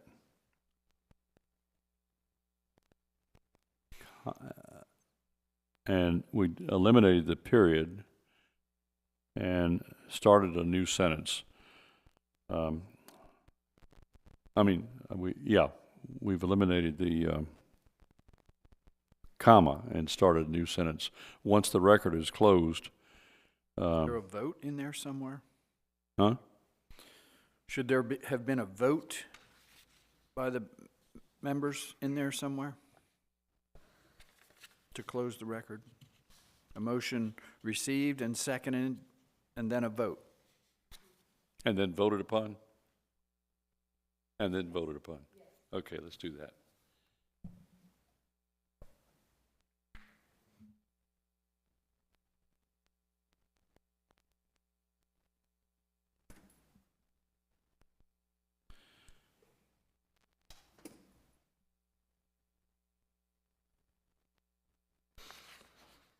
Once the record is closed, no more statements shall be allowed from the applicant or from other participants in the hearing. Alternatively, the members may vote to table the proceedings or give the applicant or city staff time to present additional evidence at a subsequent hearing. During that time, the record shall remain open until there is a motion to close the record at a subsequent hearing as provided above. So we've kind of reworded that whole paragraph. But does anybody have any problem with that rewording? It's clearer. So, a procedural question, because this kind of maybe happened before. Can we reopen the record if it's closed? Can we make a motion? Because during deliberations, we might have a question might surface. So, yeah, you could do that, but typically you would deliberate after. The goal is to make sure you get everything before you start your deliberation, but I think I can't think off the top of my head that anything prohibits that, but I would have to research that. But I think you can reopen it. Or would it be required to table it, maybe? No, you'd have to reopen it because you technically wouldn't be able to consider anything new. I'm trying to think of some equivalent in a regular court proceeding. There's something called after acquired evidence. You can reopen a record to submit after acquired evidence in certain cases. I think it might apply in the criminal context, but I don't do criminal law, so I can't vouch for that. But so I think you can. And that includes him? I can't ask him any more questions either then, right? Correct. Okay. I just wanted to be clear about that because, in all the times I've been here, that was the first time we ever closed a record. And then during deliberations, there was a question that, we would like to ask, or clarification and whatever. So you could start deliberating before you close the record, and then to wait and see, everyone could rest, you could start deliberating, and then if everyone's comfortable the chair can call a motion to close the record. You close the record, you could deliberate some more, and then have the vote. So you could deliberate before you actually close the record, because you're talking amongst yourselves about what evidence may or may not have come in. Well, that paragraph started with, when all parties to the hearing have rested. Meaning, That's we're done typically how it deliberating. works, yeah. Yeah. Yeah. Yeah. So I think it would be best to close it after you're comfortable that you're, but I would say, I'd have to research Robert's rules, but I would say requesting to open the record for specific questions would be okay.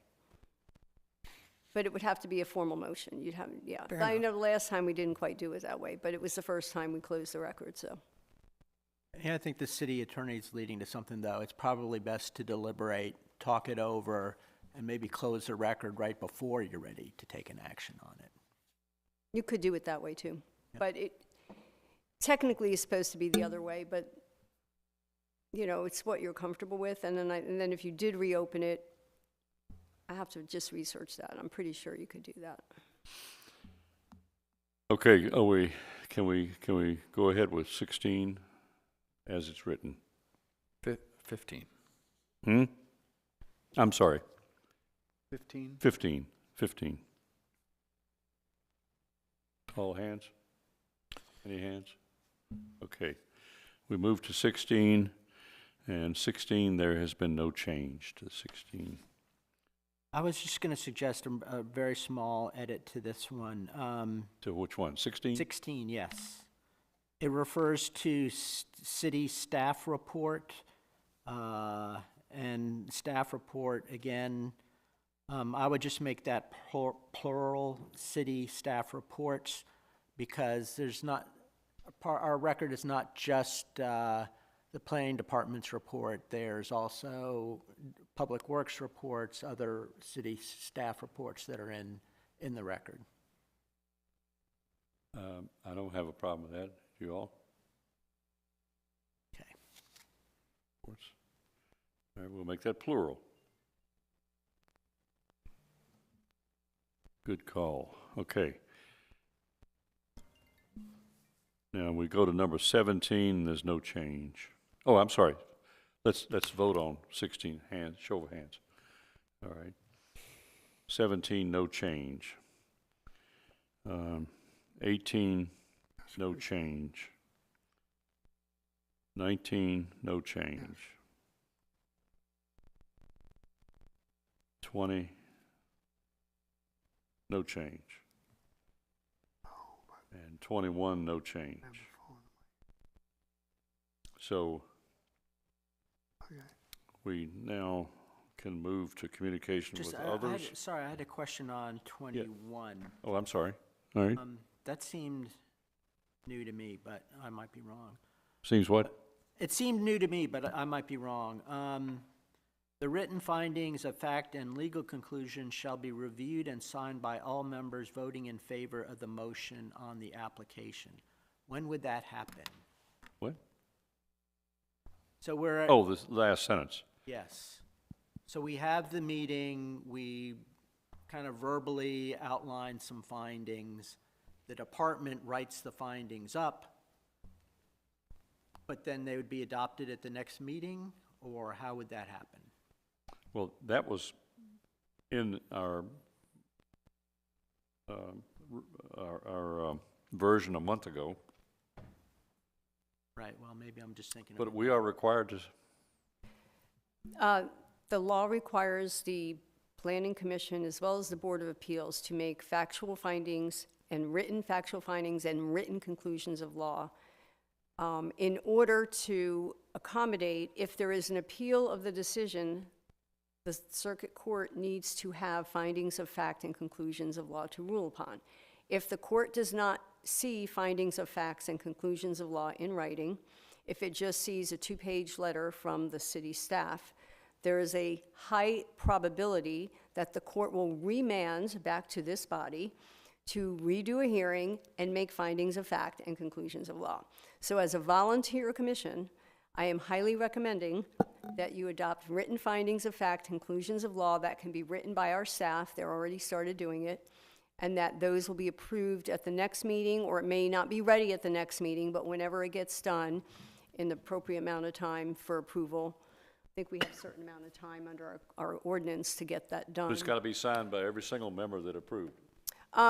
That's up to the chair. I mean, it's up to the chair if you want to. Why couldn't the chair sign a certification that it was approved and list the names of the pro votes? That's up to you all. That's up to your body. I think you should do that because you don't know who might be or absent the next meeting No, or it's going to whatever. be hard to run down everybody Yeah. with a signature. Good Yeah. point, Harry. So you can attach your vote All right, sheet I'll to just- it, I'll your just- signature. And there will be a video recording of the proceedings, so that's what the staff, and the staff report, so that's pretty much, and Jeff can explain more of the process, but that's pretty much what the rulings are based on. So it shall be reviewed and signed by the chair,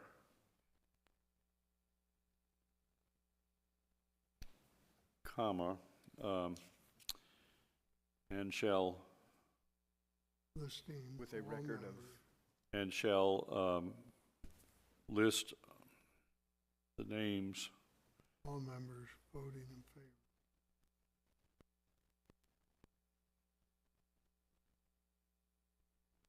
of all members voting in favor of the motion on the application. That'll save everybody a ton of trouble. And, but the findings would be downloaded into the shared file too. Would that be right? Yeah, it'll be part of the public record, yep. Okay. So a quick question or a quick response, I did some quick research on the Robert's Rules of Order and reopening the record, and yes, you can do that. It's within the discretion of the body to do that. There just needs to be procedural fairness so that the parties, the public and the applicant and the city could respond to whatever the additional evidence is presented. So you would have to kind of do the round robin again on whatever that additional evidence is. Does that make sense? Exact same procedure, Yes, once you reopen. correct. Okay, number 21, all in favor of number 21 as amended? Hands, okay. Okay, communication with others.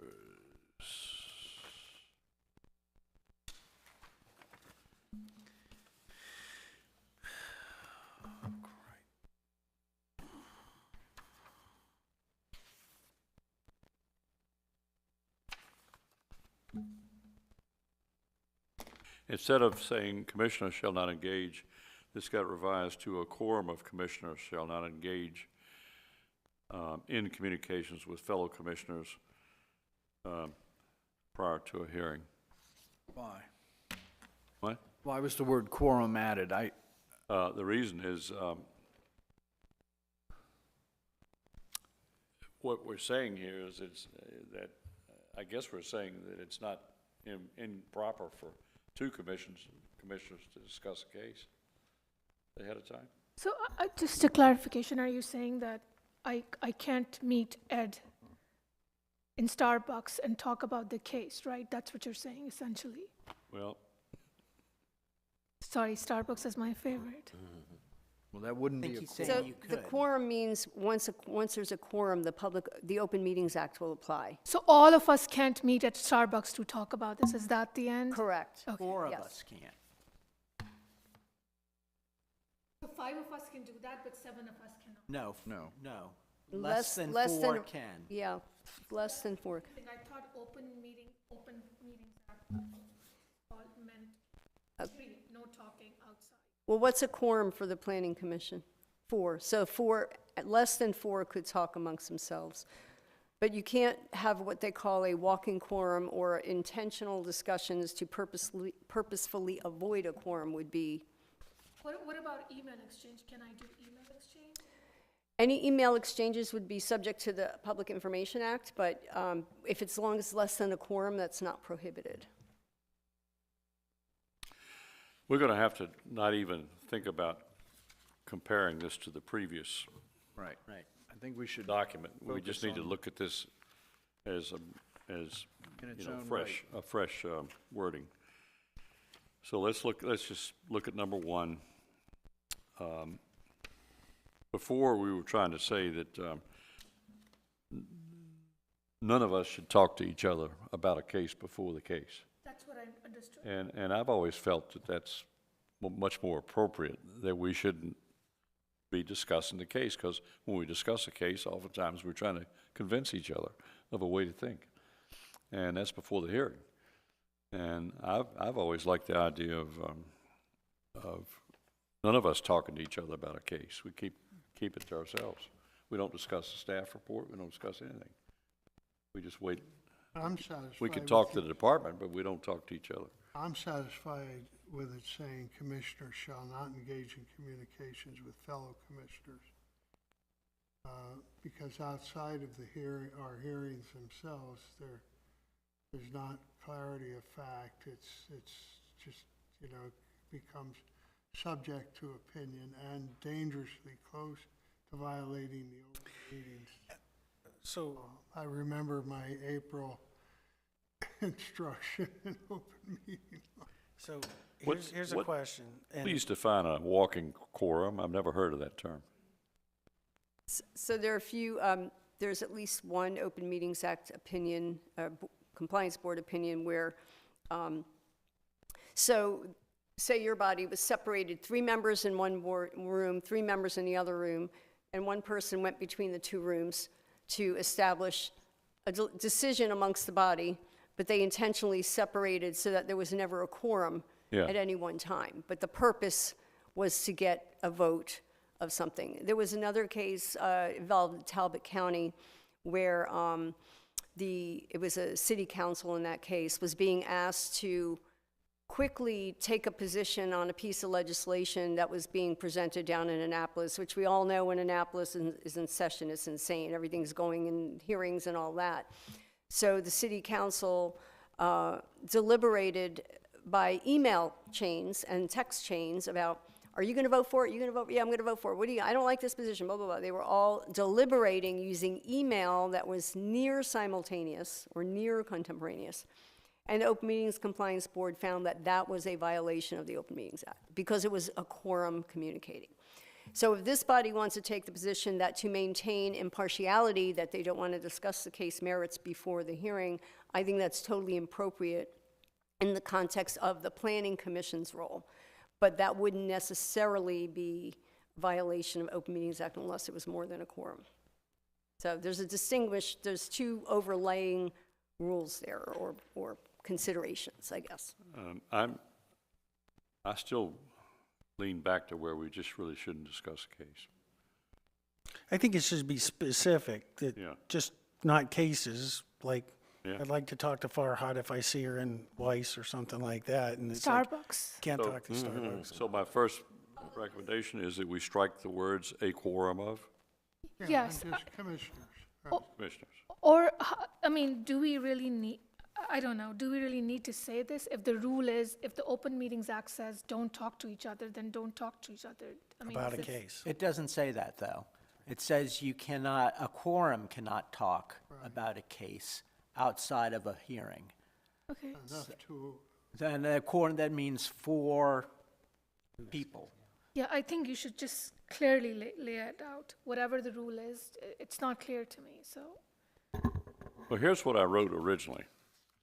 Commissioners shall not engage in any form of communication with fellow commissioners regarding printed materials distributed to them by the Department of Planning prior to the relevant case application hearing. It's too specific.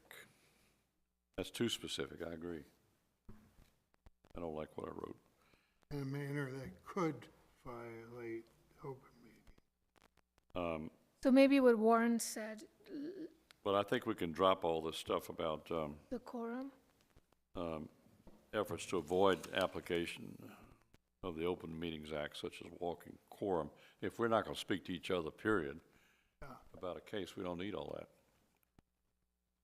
Well, I certainly wouldn't use terms of art like that, walking quorum, unless we all Yeah, knew. because nobody knows what it means. Nobody knows what it means, yeah.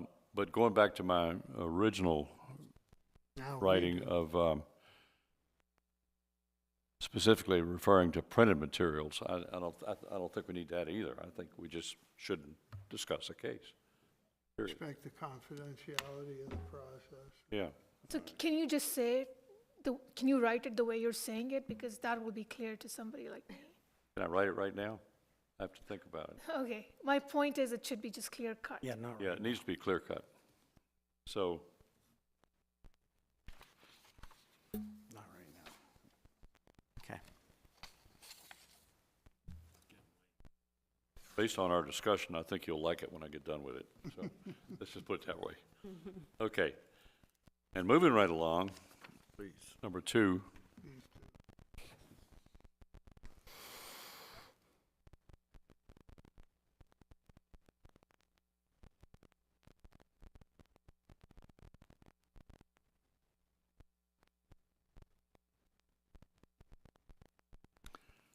I mean, it's pretty clean. If we voted on a case, but the chair is going to open the case again for debate, is that what that says? The chair shall then give each commissioner a final opportunity to express opinions and recommendations to fellow commissioners. Which one are you on? My document, the top of page 8 is number 11. The bottom is number 1, and then on 7, and then it goes to 11 at the What top. document you got? I got the 2 documents, I both. think you're reading the old one. Well, yeah, this is the old one, right, from the old one. Okay, we're in number 2 on the latest document, which is the 910 document, Oh, okay, and it's top of page 8, sorry. and the whole paragraph is up at the top.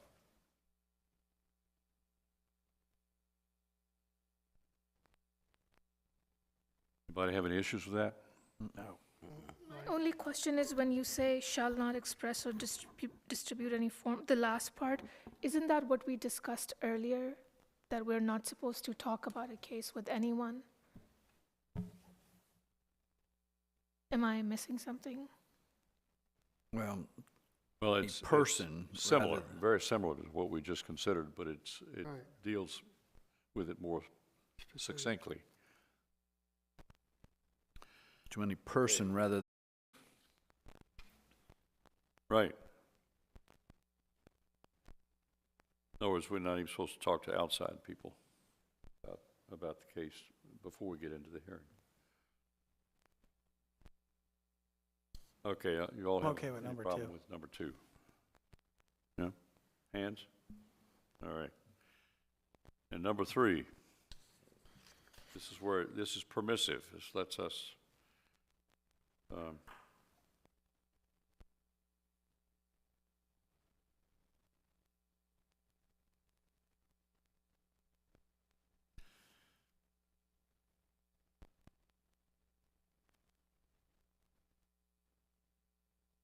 Yeah, no, I think this is fine. This sets a clear process for if commissioners have questions. right. It They gives us submit an in- avenue, Yes, this is safe the avenue. which hadn't been clear previously. Right. So this is the avenue, goes to the planning department.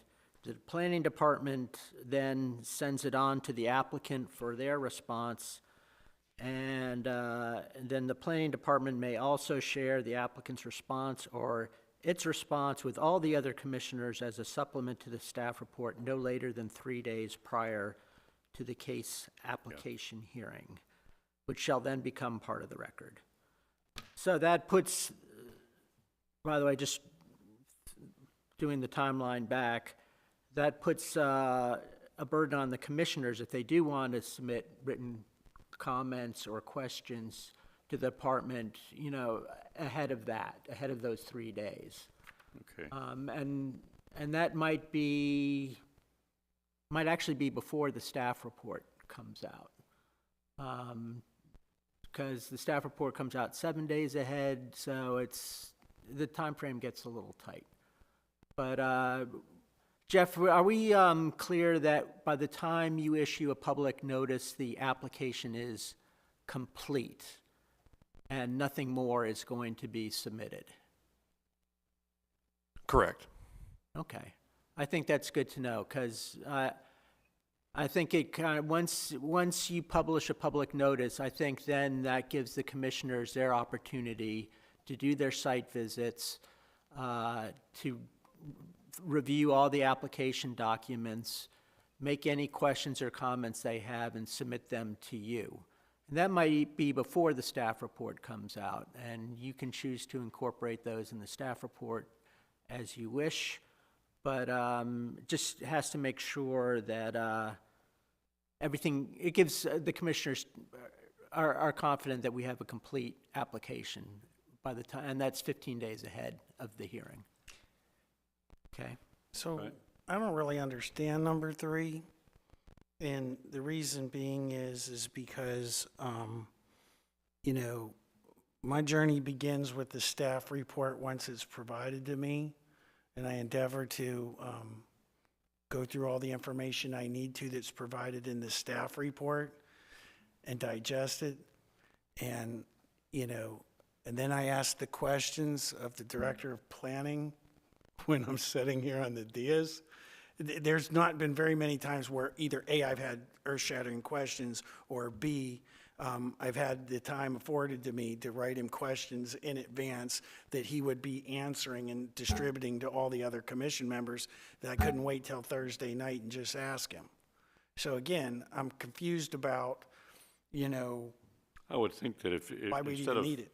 thinking staff report, if you think all the construction documents, all, you know, all the site plan itself and all those things that we receive in that big pile of paper, that's probably more likely to generate questions than just Yeah, the but it would staff. seem to me that those questions should be held to the hearing so that all the commissioners have the benefit of the answers.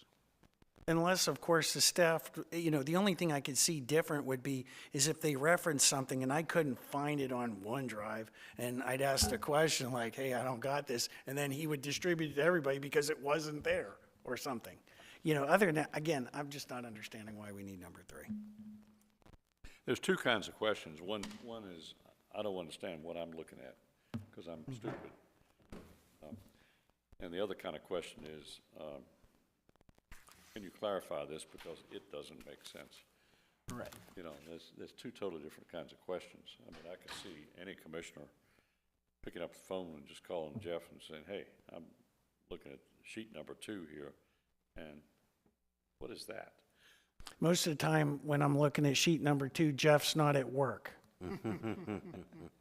If I might add, Chairman, I think that this section is trying to distinguish between the commissioners talking amongst themselves, and that the appropriate method to seek clarification would be going to the department and getting either Jeff or Eric.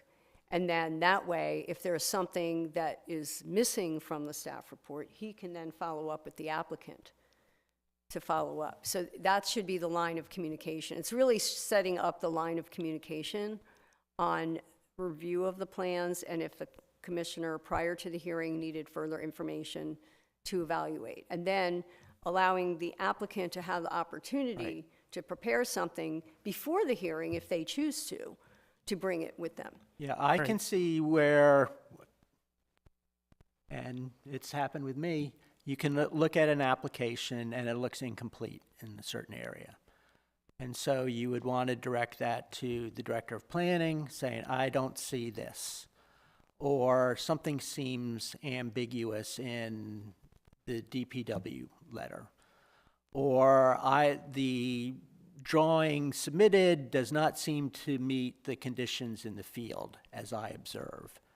And so that gives, rather than drop that in the middle of a public hearing, that gives everybody a chance, including the applicant, including the planning department, to review those comments, and so everybody's better prepared at the hearing.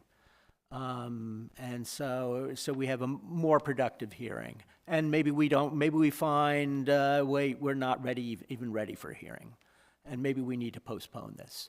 So I think it has huge value that way. And that's certainly the way I like to work. And, you know, as you all know, I like to document stuff, but I want to know who to submit it to and make sure it's fairly distributed to the applicant as well, so that, yeah, so we have a productive hearing. And if I could add, it could also apply for something as simple as one of the exhibits that refers to attachment 1, and attachment 1 isn't there. It could just be something clerical too, that maybe attachment 1 wasn't uploaded. Right. So that happens occasionally. All right, number 3, have we talked it through? Show of hands. Approve number 3 as it is. Number 4 is, there's no change, because, except we added a sentence. And number 4 was number 3 in the previous iteration. And we just added the last sentence, applicants should be directed to communicate with the Department of Planning. All good? All good? I mean, well, we don't even need to vote on it because we voted on it last time. Oh, I'm sorry. Yes, we do, because we added a sentence. All good? Yeah. Apologize. It's getting late. We're really close to done, folks. Site visits. The first item is no change. Well, wait, site visits, yeah, it's no change, but I don't think we totally agreed on this one. Yeah, again, I think this is really unnecessary. One, you know, again, under state law, we have, you know, unfettered right to access a site. So why would we limit ourselves to just doing it from a public right-of-way? And two, if you're going to, I mean, everybody here can do it the way they want, but a site visit is a site visit, so you should not even have to think twice about entering Well, the site and that's walking why we through it. put the term where practical. Well, I don't think you even need the Well, the language reason in is here. we're trying to tell ourselves, we shouldn't just go tromping all over somebody's property when we can see the whole darn thing right from the sidewalk, and we don't need to go on the property unless it's a public place like a restaurant or something where public can go on the property anyway. Well, And- you might and- feel and that, but another so commissioner might not. And Huh? why? And what it could just provoke a fight, a needless fight. Well, you went on the property, but I don't think that was practical. That you needed to go on the property. Where, you know, Well, I think since a commissioner has the right to go on a property by state law, that it's up to us to decide whether it's practical to look at the property without going on the property. I would just. And we're just eliminate trying to that. keep the peace with the citizens, that's all. You know, we're just trying to not provoke people unless we need to. And that's why where practical, we're encouraging you to do it from a public right of way, but it's your call. It's your personal decision whether you want to do that or walk on the property. Then I'd really just eliminate that sentence. I don't think it's really helpful. I agree with number 1. Huh? I'm agreeing with number 1. Okay. Number 1, who all agrees? All right. Now, number 2 is the one we changed after we had a lot of discussion at the last meeting. Yeah, I think this is where you cover, you know, all that. Yeah, and I think that we are not putting our commissioners through as much headache to enter a piece of property that's very private, and we're not putting too much burden on the department either. We're just saying, if we're gonna go into this property, we just need to let the department know.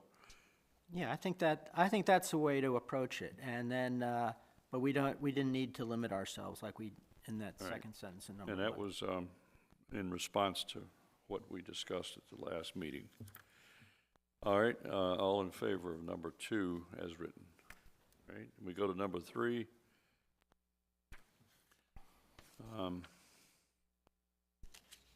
Let's see, what did I do here? Number 5. 4. Back to quorum.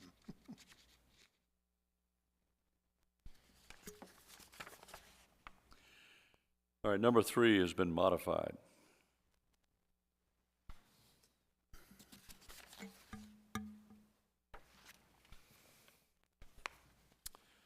Anybody have any issues with the way number 3 is now written? All in favor? Okay. Number 4.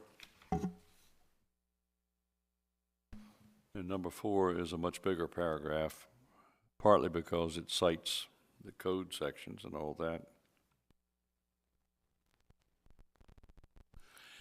And number 4, the way it was written previously was very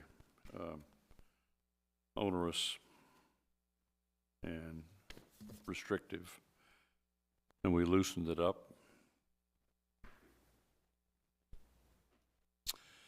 But just read number 4 as it's written instead of trying to compare it to the old. Right. Tell me what you think. I think it's pretty straightforward. I'm good with it. It's good, yep. All in favor? Oh, wait. I would add, it says site visits should be used to observe the property characteristics in the context of the submitted site plan or preliminary subdivision plan. And I would say in the context of the submitted site plan application or preliminary subdivision plan application. Because there's more drawings, more information in there than just the site plan or subdivision plan drawing. And that Where are you putting this? just where it says site plan or preliminary subdivision plan, I would add, I mean, look on the second line. oh, up top, okay. Yep. The submitted second line, the submitted site plan application or preliminary subdivision plan application. So you just put the word application in there Yes, twice? yes. I don't have a problem with that, you guys? No, and because I don't want to unduly limit ourselves that way, because, we're out there to look at everything. And it could include forest delineation plans, it could include Okay, other got it. things. All right, with that, those 2 words put in there, everybody good, in favor? Hands up. Now, as you readily noticed, we took the entire section in reliance upon professional expertise and we wiped it out. And the reason we did was because, number 1,